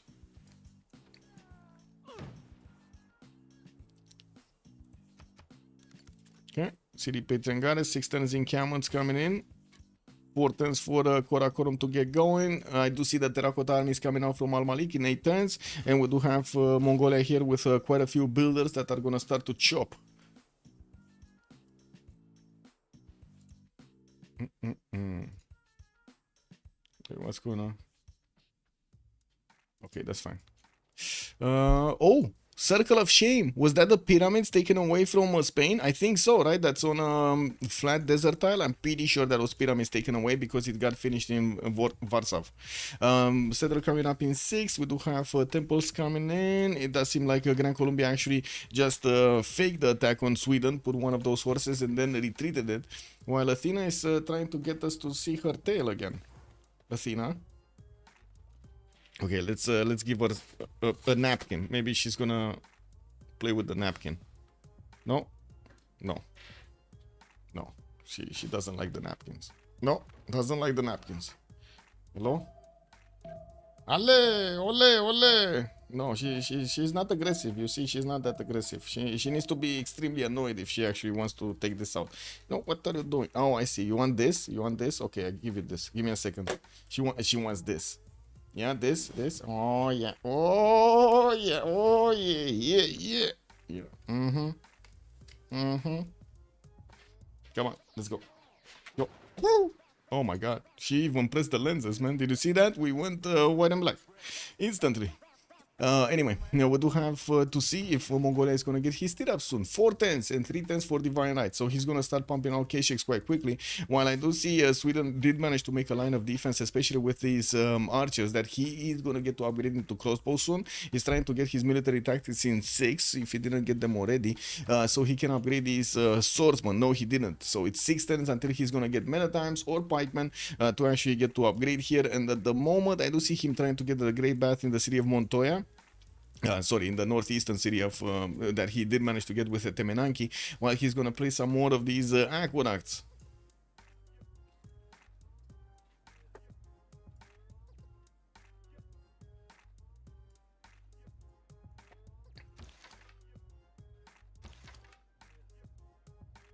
Yeah, city of Vilnius is gonna be taken down.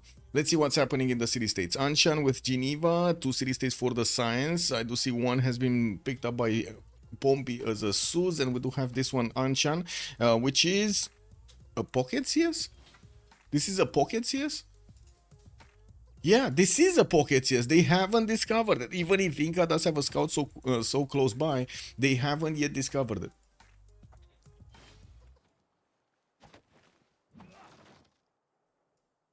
Four turns for an encampment from Wanuku.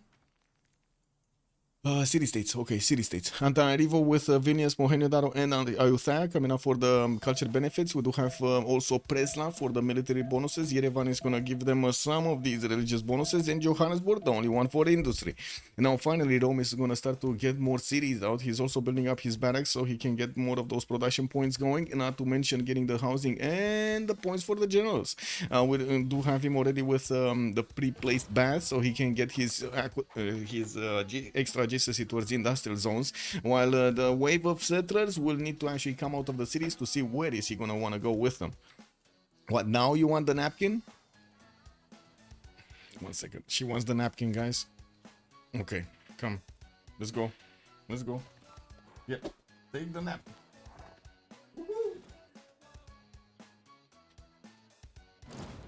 There we go. Okay, it does seem like also Gran Colombia has retreated his units from the north and from the eastern side. He's starting to get his settlers out, new settlers, but he's so far away, by the way. 40 science with 27 culture, finished 3 of these campuses. Not bad one, especially this one. It's a +5, double with the card. It's a +10 right now. Another one is finishing in Bogota, where he's also going to get his Gavron Plaza. Unfortunately, no builder for him to actually get that a little bit faster. We do need to see also here, after Vilnius has been taken, what Poland is gonna do. I do have to say Inca next to him does have a decent amount of science. He's on 50 and 42, so he's definitely gonna have units on the north to defend himself. But then Tirits 40-45 with 128 points of production, 2 turns divine right. He's not far away from Reformed Church. He just needs 2 more of those civics, or 1. I think 2 more, right? He needs guilds, and then he needs Reformed Church. I don't think he got guilds yet, so he definitely needs 2 more civics. We do have Sukienice from Lodin 3, and of course the builder from Wrocław coming out. More settlers in the north, while I do have to say Spain here did manage to get his 2, 4, 6, 7 cities going, and we got an 8th one moving on that tobacco tile to the east side, which is gonna be a very exposed city. Does not have a moat, does not have the river in front of him to stop those horses, or I should say get at least a +5 over there to defend himself with. On the side of also Inca, we do have him follow up with commercials, and you do see the 68 points of production here is not even coming close to the 120 that Tirits has to the northwest, or even Chuck's 107. Okay, more horses coming around from Mongolia, 4 of them appearing to the south of Venga Zargamu. Also, Sweden is starting to put forward some of his swordsmen there, getting damaged by the archers of Mongolia. But to be honest, I think, yeah, that swordsman is still alive. Oh my god, it's actually still alive. The horse is gonna die though. Swedish archers are ready to tear it apart. And I do see another swordsman is coming from the south to take up positions. We do have the Terracotta army that's gonna get chopped as soon as he gets that... general, sorry, the spy. What is the spy? So he has 3 chops. Where is he? Divine right when? Next turn. Okay, so he has divine right next turn. He can chop the intel agency while he's gonna get the free spy from that. Al-Malik is gonna get to finish in 4 turns Terracotta army. Well, he might actually need to put it off a little bit if he's not gonna have enough production from those. I did not see Hungary getting to choose another city-state other than this one, Geneva.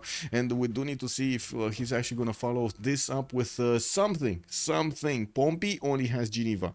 Czech is on Johannesburg. We got Pompey on Engazargam. Okay, this is where the action might happen.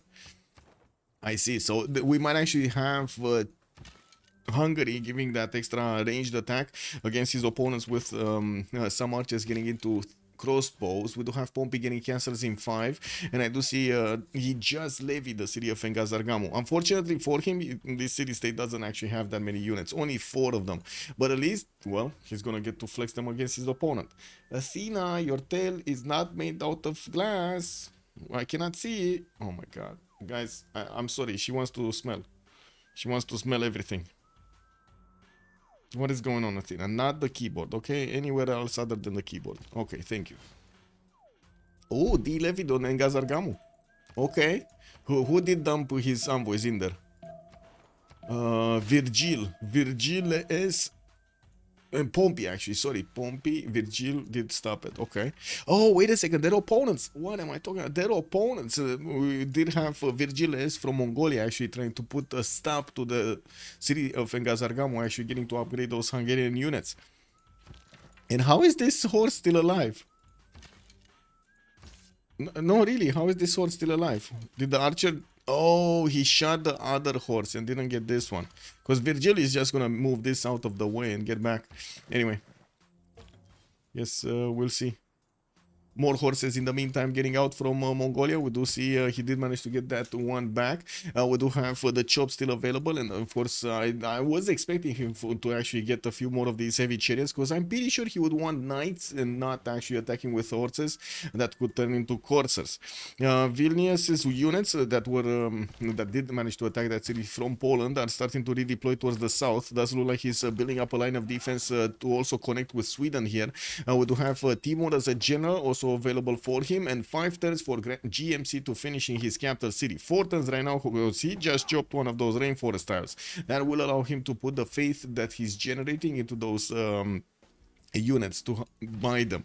I'd also notice he's gonna have a chop in terracotta army, so this is gonna put kind of a time problem for Mongolia. He needs to get it. Like, okay, there we go. 7 turns intelligence agency. Oh my god, he's not okay.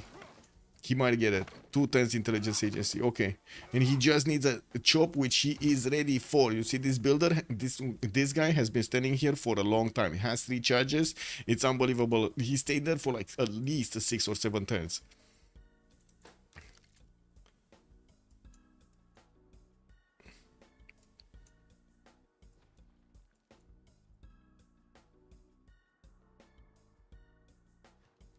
Okay, terracotta. Finally, encampments coming out from Spain. I do see the first one coming out from A Coruña. While we do have Aqueducts in Barcelona and more builders coming out from Spain, we did have Aramanis jumping up to 59 science. We're also ticking down the clock until the next era, and I do see Matthias Corvinus is going to need 6 points. We do have Jadwiga over here with 3. Sprig is over the top with 63 out of 59. Chuck is 50 out of 57. We do have Aramanis with 51, 54, and then Valeb with 34, 37. It looks like Zidargor also gonna need 9 more points to get this golden age. Athena, what? Virgil is also gonna need, wow, 8 points to get the golden age. And this is the question, right? We got a spy here with already the first promotion. Terracotta army just finished. Level 2 spy activated, got to take it away from also Poland. The builder didn't even get to chop it. There was a chance, there would have been a chance of actually him getting that going, but he didn't even move it, didn't get the opportunity to move it. We do also need to see Spain. I do see he's getting his aqueducts going for the extra production. While we do have Catholicism, reliquaries and pilgrimage for Poland, at the moment Spain did not get his own religion. He will need to get his own religion so he can actually get that extra bonus against Poland here. An extra +3, if I remember correctly, on Spain versus somebody that has a religion. Okay, Hungary put a few more cities to the north, 2, 4, 6 right now, getting to chop the Colosseum on that 1-1 tile I pointed out earlier, and I do see he did manage to get a black army. Now this is starting to be a problem for Spain. You do see Geneva is starting to actually get quite a few units, 1, 2, 3 of these archers with 2 warriors and 1 of these heavy chariots. Also, we might actually see Hungary try to chop a few more of these black armies to send them towards Spain. Now these are going to be very strong units. Attacking through horses, not going to be a problem. And since Spain does not have a general, well, that will definitely be an issue. Unfortunately for Hungary, this territory is so bad to actually get through, like to move an army through. Yeah, we do have also Rome with 54 science and 62 culture. I think we did jump into the next congress. No, it's next turn. So okay, Tiris needs 1 more point. Hungary got it. Sprig got it. Chuck got it. Aramanis got it. Valeb still in the Dark Age. Zidarkor got it, and then Virgiles got it. So basically it's only Simon Bolivar that did not manage to get it there, unfortunately. 5 turns for Warlord's Throne in Bogota. We do have a few units from Gran Colombia moving west side to try to help out Inca on the defense, and we just jumped into the next era. I do also want to mention Mongolia's units are starting to get reinforcements in the form of K-Shakes, and this is gonna start to burn. This is gonna start to hurt over here, Chuck. We do have quite an army of K-Shakes coming out from the cities. Mongolia is also gonna get Erden to level up as a level 2 spy, and he's gonna send him quickly to the Swedish border so he can get that extra +12 over his opponent. I do have to say he doesn't really have that much science or culture, but we do have him on 32 and 37, while Chuck is on 42 and 29. Virgiles is in a golden age, so we're going to need to see if he's picking drums of war, if he's going for Pembrasian voice, or going for his free inquiry golden age. It's not like he actually has a lot of commercials to go freeing, so I would imagine it's going to be a choice between the first 2 I mentioned there. Oh my god, and I have a pressure, guys. I have a pressure. Oh, well, it is what it is.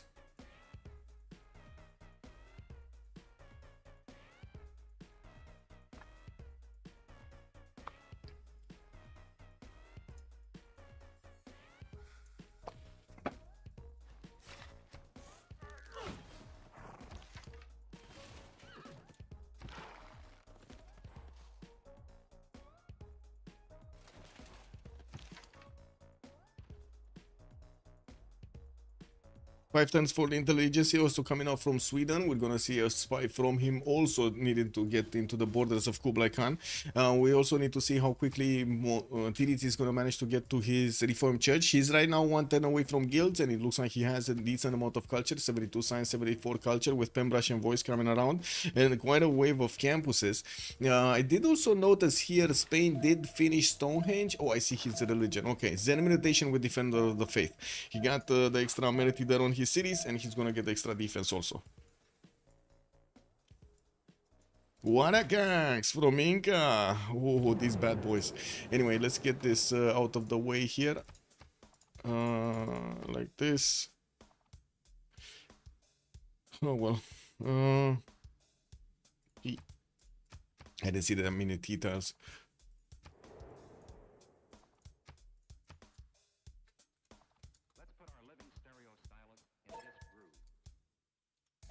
What was it? Religious, yes.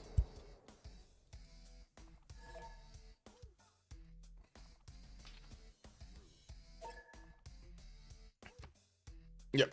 So, be right back. 1 minute, 2 minutes. I really need to get to the bath.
Let me drink some water. Water.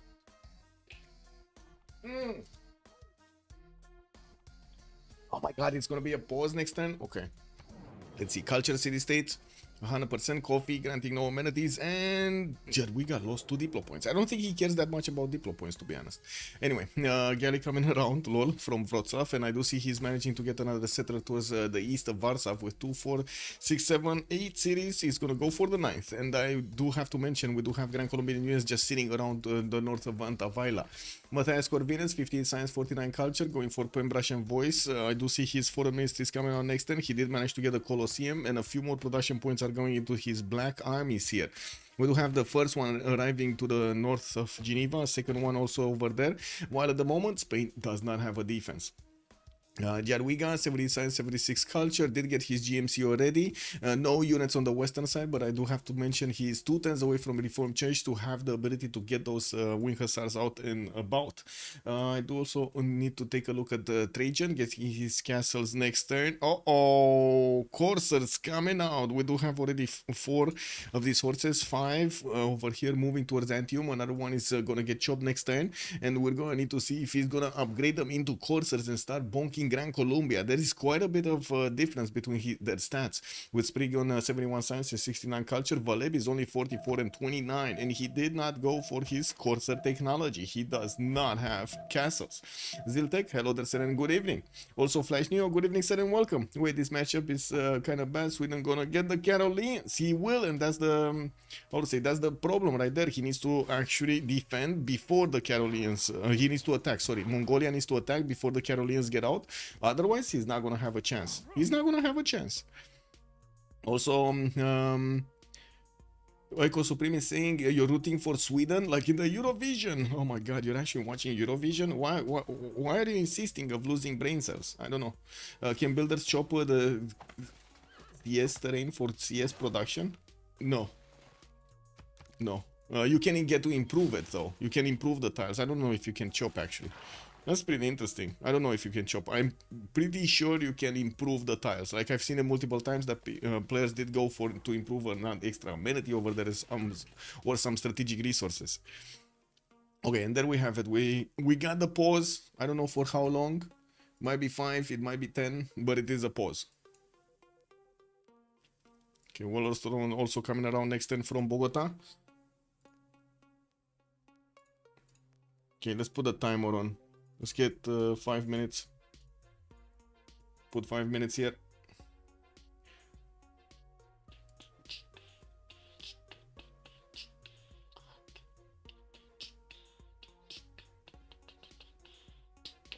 There we go. Timer. Be right back. 5 minutes.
Any chances for Colombia to escape to Fiji? Wait, there's a Fiji? A few times and it's over when Rome pushes. I do not see... Well, I guess he does have a city moving towards the north. But that's gonna just be in the range of Swedish units. I don't know. I don't really see him with a good option to actually get away from this. Like Johannesburg is the city of Sweden. We did have this one, Geneva. I do have to say also Spain does look like he's gonna be in trouble soon. We're gonna have Polish Wing Hussars actually coming around not that far away from now. We did see him on Reformed Church, and as you can see, Geneva is starting to gather more and more troops, also with the available option to upgrade them soon. It would have been very nice to actually have a military engineer, but he never actually, Hungary never actually did manage to put down an encampment. I don't think he cares that much to actually attack into his opponent, so he's just getting a few units to try to wiggle his way towards the Spanish cities. There are a lot of med packs for him in the city of Toledo and Cadiz. A lot of med packs. Let's actually stop the countdown timer, because yeah, it does look like we're gonna go through. We got a team plus here from Virgil. They got the toilets going, and it looks like Pompey is gonna put a plus also. 3 turns for intelligence agency to come out from Rome. We do need to see also more courses coming out from Ostia here, and builders from Arretium.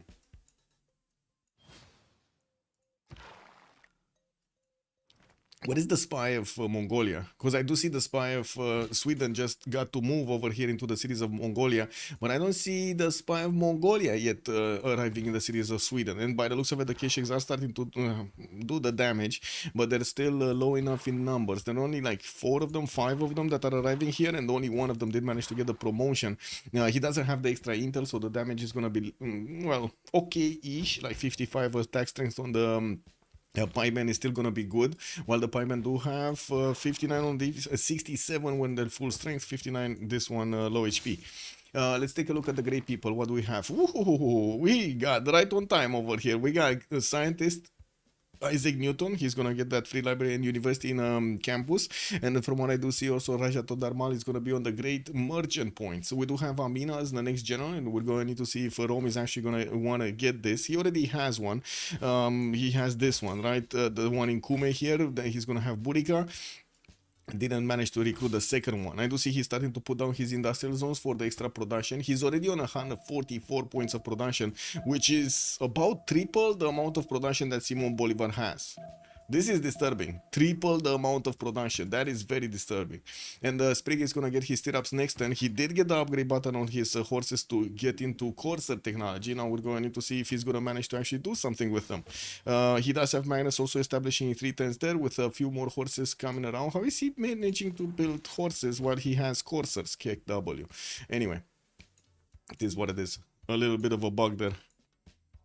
I did see also Poland upgrading a few of his units right in the face of his opponent. He right now actually has more strength than these Incan swordsmen, and I do have to say he only has a single knight that he could try to get upgraded into a Polish wing hussar, while I do see Tirits did just finish Reformed Church. It's just a matter of time until we're gonna see him start to get some of those amazing units. His general is deployed to the east side next to Vilnius, and of course Inca only defends himself with 2 swordsmen and a wall defense in Wanuku.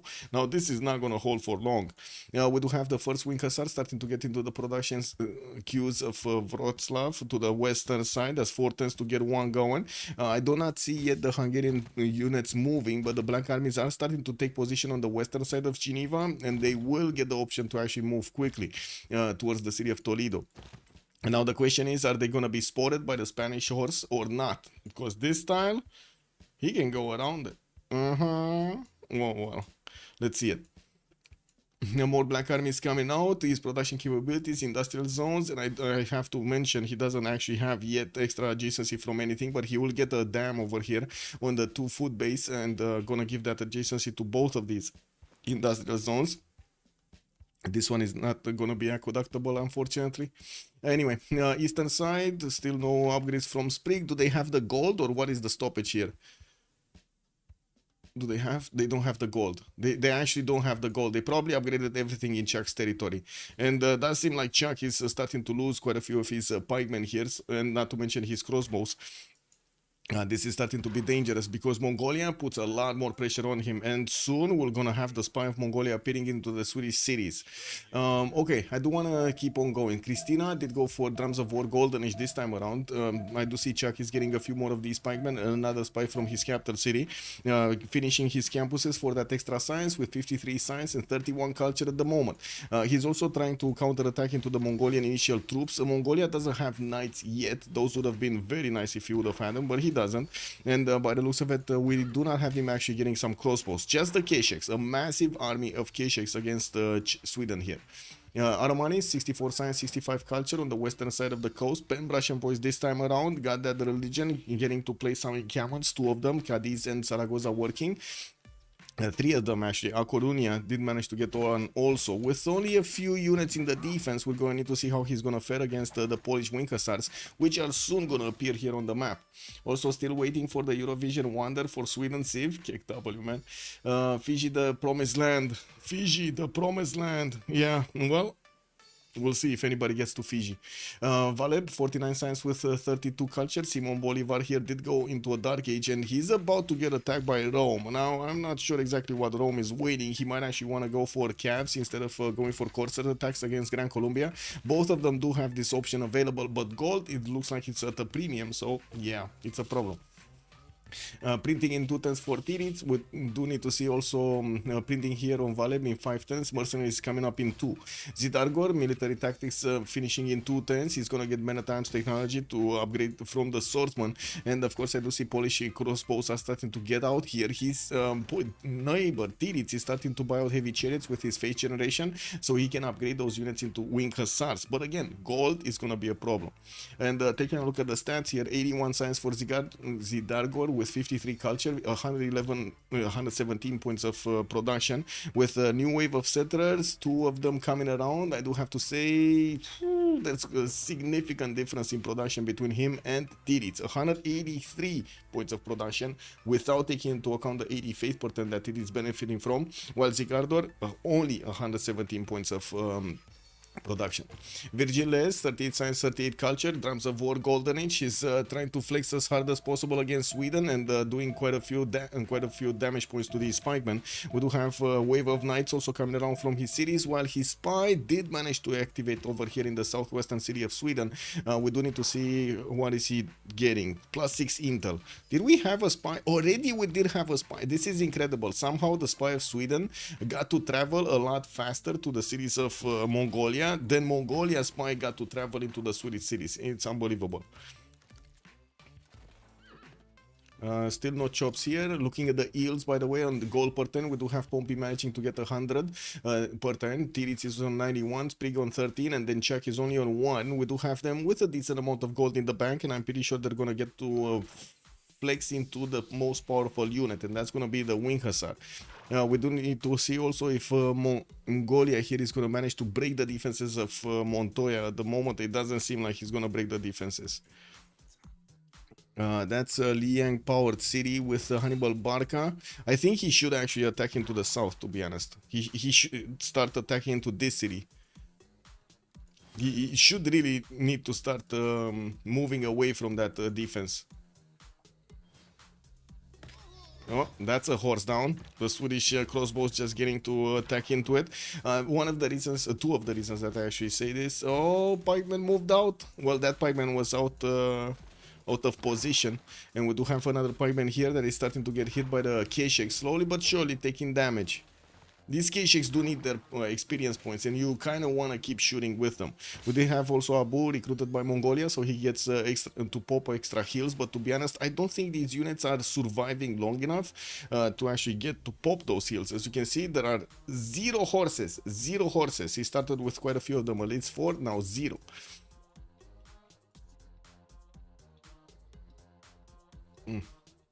Okay, Corsairs coming out from Antium. This city is going to get banged this next turn, and we do have universities following up in Sprig's sim, quite a few of them. Let's see who did manage to get Newton. Nobody's making projects for Newton. This is actually quite surprising.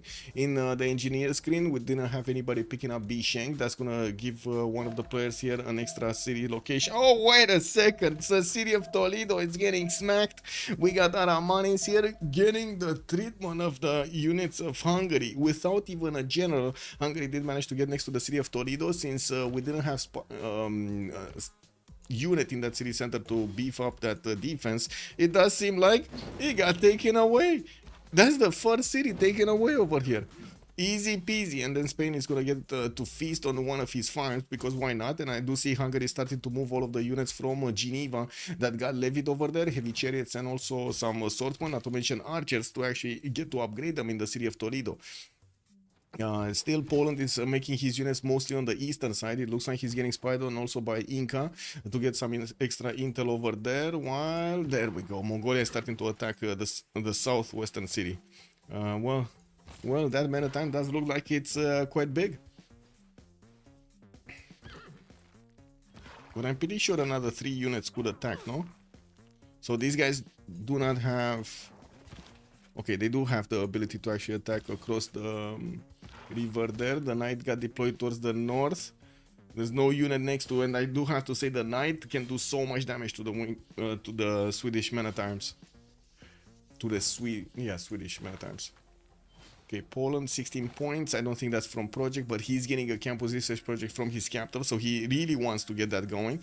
The international trade routes have been built between Gdansk and Szeged. He's starting to get to connect his economy with Hungary here through the water, increasing their gold pattern. That's pretty good for their team. 2 more Hungarian wing hussars moving, black armies moving towards Toledo, while Spain is starting to get Squadrons out to actually flex against that city center. That is extremely close to the capital city of Madrid, and as you can see, the city is rebelling in 3 turns. We might actually see a governor being deployed over there so he can slow down the conversion of that city center. Okay, 1 single courser got out. Coursers from Gran Colombia also got out. He does have both of them actually do have a general here, except Rome did not place it in the city of Antium. He still has it deployed towards the north to stop any kind of Mongolian invasion.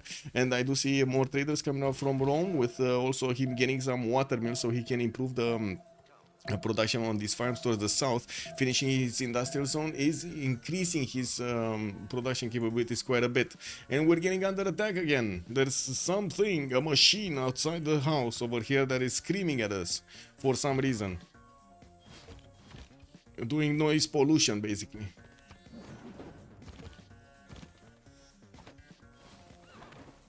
What is the Hungarian in Gazargamu? Nowhere. Actually, Mongolia has it. With some money, he's getting in there in 2 turns, so it doesn't look like Hungary can actually do that. The Metams has been taken down. These Kesheks can slowly dwindle the defenses of the city centers walls, but I do have to say he does need to actually get into these tiles, into the hills, to start attacking into it, and he still is choosing to go towards this city, the third city, well, I guess the second city, the one with the Temenanki. Whoa, okay, well, that's kind of a dead pikeman, don't you think? It is not... Okay, there we go. He actually took it down with the knight. Was that a K-shake for a knight?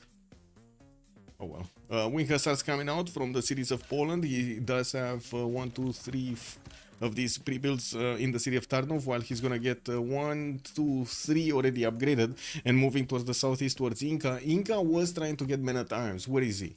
Inca is on gunpowder in 4 turns, and he does... I don't know if he does. Oh yeah, he does. He does have men at arms technology. He's building pikemen, and he does have the upgrade button. Temple of Artemis has been finished actually in one of the cities of Inca here. He got his terrace farms for the extra food and production. Still no major adjacency from his aqueducts to get more production points. I'm actually very surprised this one is not a terrace farm. Like, this would have been the best terrace farm, right? With the 2 mountains next to it, fresh water also next to it. This would have been amazing. You actually really want to get the terrace farms on these plains hills, especially if you get the mountains next to them. Hungarian troops are getting into the borders of Cadiz. Finally, Spain did manage to upgrade a few knights here. He has 3 of them to go, while Poland did not actually manage to get units pre-built on the western side. He could follow up with some pre-built units, or I should say pre-bought units, with his faith. And of course, Hungary moving in harder and harder against the Spanish cities. We're going to need to see what is he going to do when he's going to get to upgrade these units. He does have pack. So if Toledo falls, he's just gonna position these weak units on the farms and gonna get his heals back. And the Hungarian archers are also gonna turn into crossbows. If he does have the gold, he's getting his printing next turn. And I do have to say, his his black armies are not that strong, especially against the Spanish knights, and especially since, well, they don't have a general. And what is the Sweden's Carolean? Not yet. Not yet. Statue of Zeus coming out from Sweden. What is he? 77 science and 33 culture. We'll need time. Isn't the Carolean coming up at metal casting, I believe? Carolean. What is he? Is it faster? Yeah, it's metal casting, so he's not getting there that quickly. Military engineering coming up next turn for the niter production, and I do see his spy is actually awaiting assignment. Wait, do we have? So there's no more intel actually. There's no more intel actually from Mongolia. Mongolia getting printing in 4. Looks like Sweden might actually get. Oh my god, this is Greta. This is Greta. Oh. So wait, let me get this straight. Chuck unleashed Greta on Mongolia. Wait, he's getting, I see, some siphon funds. He's trying to get some more intel over there, some more promotions. And yeah, there we go. It looks like he did find the chink in the armor over here. The city of Sweden is going to get some crossbows to shoot back, but we do have a lot of K-Sheks. At least 4 or 5 K-Sheks are going to get their shots trained on that city's defenses. Yes, it does have Victor. It's a bit tougher than normal, but that's going to be a lot of damage. A lot of damage. Pompey getting printing next turn. He did not actually upgrade the units over here in the city of Toledo, even though he does have the upgrade button on the crossbows and has enough movement to actually upgrade these. I'm a bit surprised he's not doing it. Gold, I think it's the problem. Yeah, they don't have that much gold. Pompey is on 0. We got Tirits on 127. And it does seem like they gave the gold to Poland so he can actually punch through the Incan defenses. And he's doing it perfectly. You do see the general has been deployed on the front line. Inca does not have a general. And we do have catapults also coming around from the cities of Poland to start dealing the damage against these cities' defenses. By the looks of it, that in Camel got taken out extremely quickly by the Polish wing hussars. And of course, 2 tapping knights across the river is still gonna be a thing. I don't think he has anything to worry about here by the looks of it. Okay, catapult coming out. One unit got taken out by the Warakak. The Warakak actually did do a victim. Wow. Anyway, I do see Tirits is on 160 science and 113 culture with a lot of gold per turn, 83. 234 points of production puts him more than double than a lot of the players from the Lescar. At least 2 of them. Wow. And not to mention Araman is only 128 production. Virgil is only 120. Well, we do have Toledo that's going to be taken away again. And Hungary is going to get, again, the ability to actually upgrade these tiles. He did manage to take out one of the boats of Spain. And of course, I'm pretty sure that harbor is going to get pillaged over here by Spain also. Why not? Get the gold back, right? He's not going to keep that city anymore. Campus projects coming in. Looks like in the scientist screen, we do have Poland that did manage to recruit Isaac Newton. While we do need to see who's going to grab Ibn Khaldun. Whoa! Attack from Gran Colombia actually into the units of Rome. Rome did manage to put a lot of units in the city of Antium, has Magnus in there, and did have chops for it, so I would imagine he's going to be fine here. And looking at the damage, it does seem like, especially with both of them benefiting from generals, it doesn't seem like Gran Colombia can actually punch through. Also, Gran Colombia slacking behind when it comes to the science and culture, 55 science points with 37 culture points, while we do have Sprig on 106 and 93. Not to mention 200 points. 200 points of production versus Valeb's 81. More than double. That is a serious concern.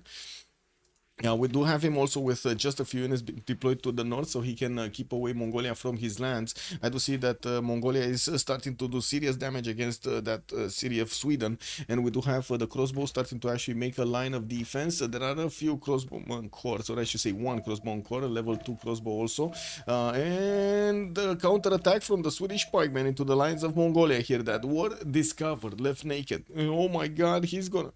Okay, well, this is an issue. This is quite an issue. Actually, if these pikemen come out from the north and get to pincer Manuk. Oh, never mind.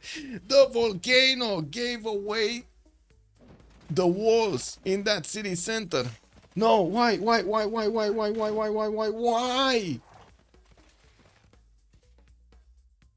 Oh my god.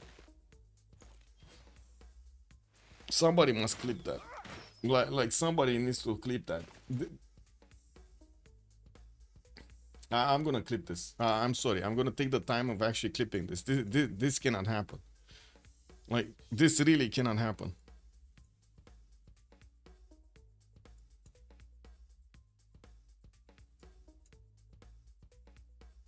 Okay. I think I got it.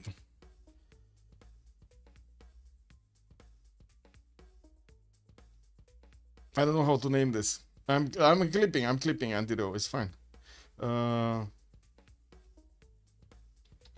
is this city still alive? There we go. That's how I'm gonna name it. Yeah. Yeah.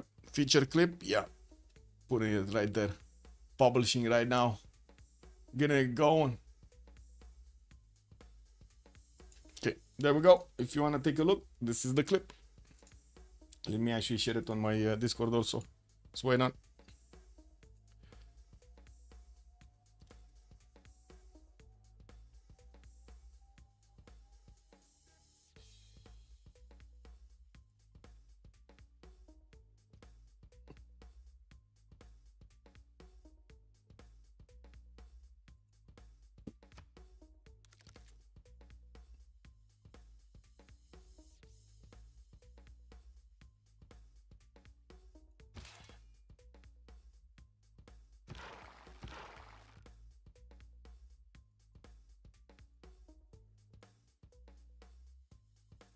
Yeah, no problem, man. Thank you so much for offering. Much appreciated.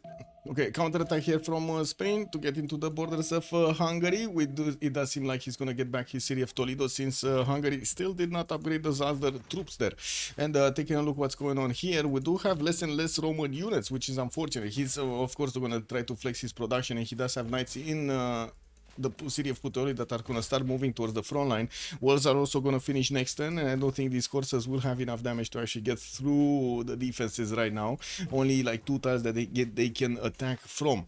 New knights, a lot of knights actually. Now looking at also Poland getting his attack going against Wanuku. That city did not get to finish the walls. The Trebuchet did manage to take them down, and the Polish units did actually manage to pillage so many of these tiles to get gold. Guess what? For more upgrades. This is awesome for him. The city of Wanuka is probably going to fall next turn, while I do see a pikemen are coming out from the south. Not really the unit you want to defend against Winkelsarts. You're going to need pikeman shots, and even those kind of die. Taking a look also here, finally that city did get taken down. Mongolia did manage to finish off the city to the east of Swedish capital. In 2 turns, the statue of Zeus is also going to finish in that Etemenanki city of Sweden, which will allow him to get 6 new units. That's going to be 3 archers and 3 spearmen, not to mention getting his battery ram.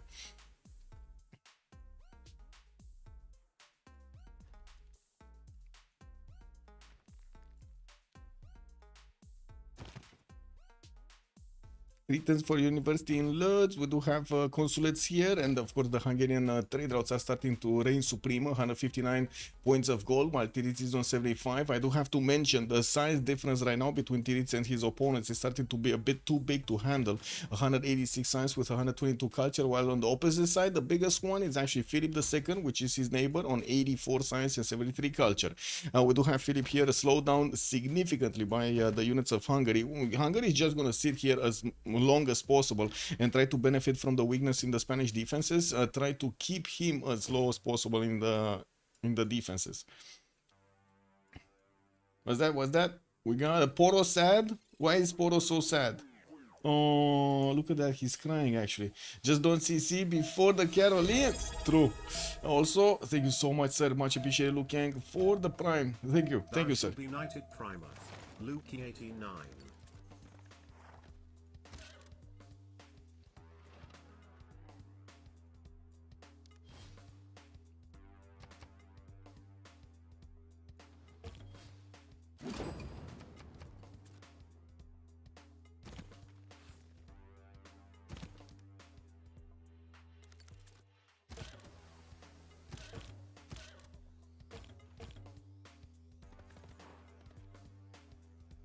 Okay, Wanuku has been taken down. Poland is moving towards the city of Antaywila with a few of those Winkelsarts, and towards the south, towards the capital city of Vinca slowly. He does need to actually get his crossbows in the front line so he can one-shot these pikemen. Well, I guess do enough damage against the pikemen to allow the Winkelsarts to one-shot them.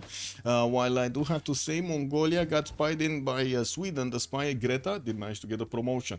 And we do have new units from Mongolia actually starting to get onto the front line. Sweden is 5 turns away from his Carolians. His he's gonna get his metal casting over there in 5. And I do see Mongolia is trying as hard as possible to actually do the damage before that happens. Unfortunately, with Statue of Zeus getting finished next turn, and since no unit of Mongolia can actually step on it to slow it down or stop it entirely, there will be a lot of free units here for Sweden that he's gonna get to upgrade immediately with the gold his allies are actually pillaging from his or making.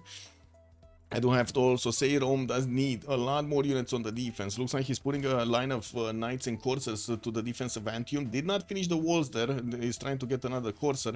And we do have quite a few Grand Colombian coursers moving from the western side here. Quito, well, this again, Grand Colombia does seem like he's trying to get an all-in going. He's only 53 science and 34 culture. Cannot do that much. Walls going up in Antavila next turn. There was a trebuchet here, but unfortunately he's not going to be in the range to attack the city of Antavila defenses.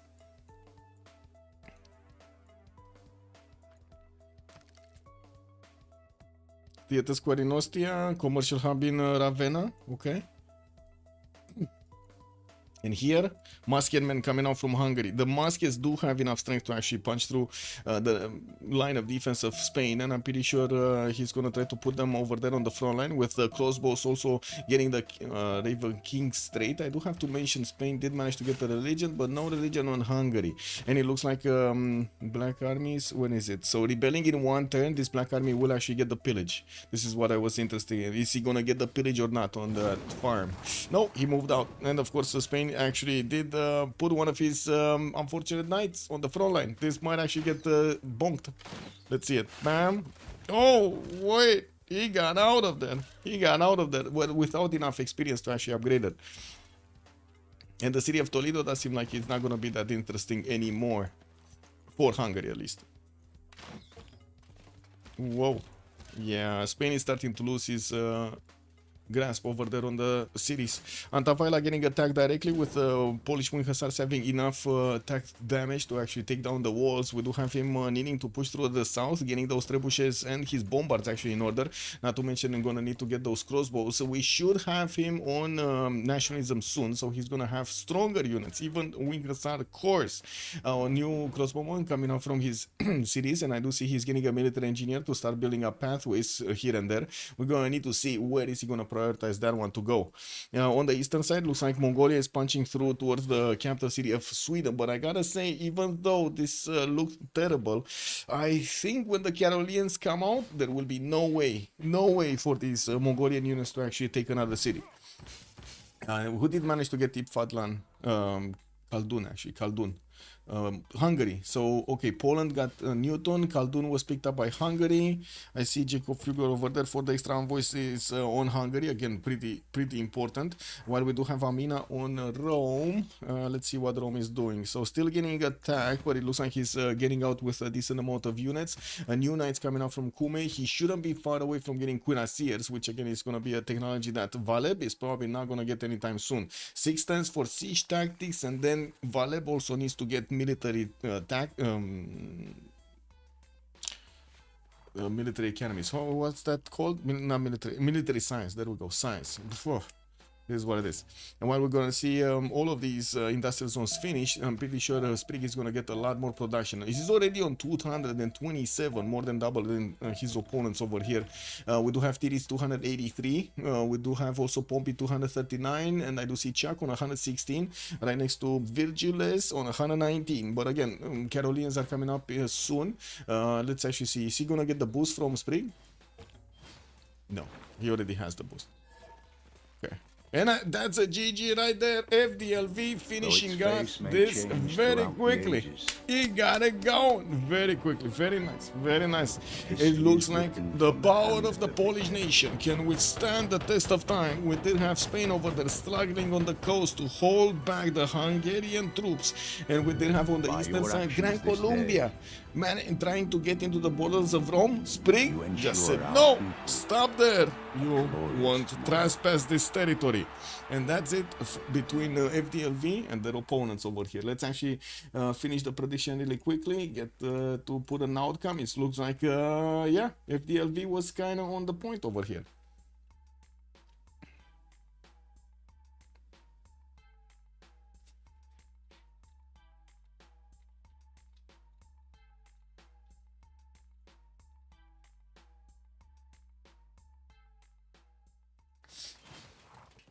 let's get into the, I would say, CivFR channel. Let's find it first.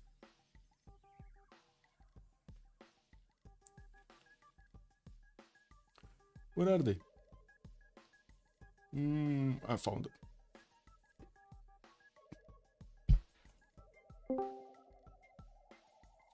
GG, well played.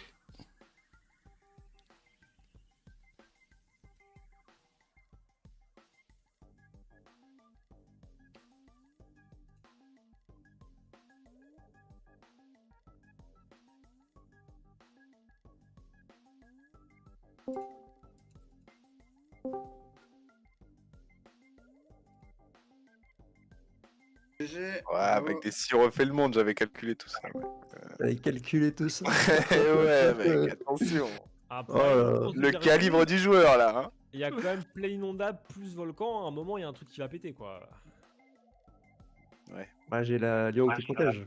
Non mais quoi. 10 j'avoue- fois sur la roulette russe, au bout d'un moment, ça te pète à la gueule quoi.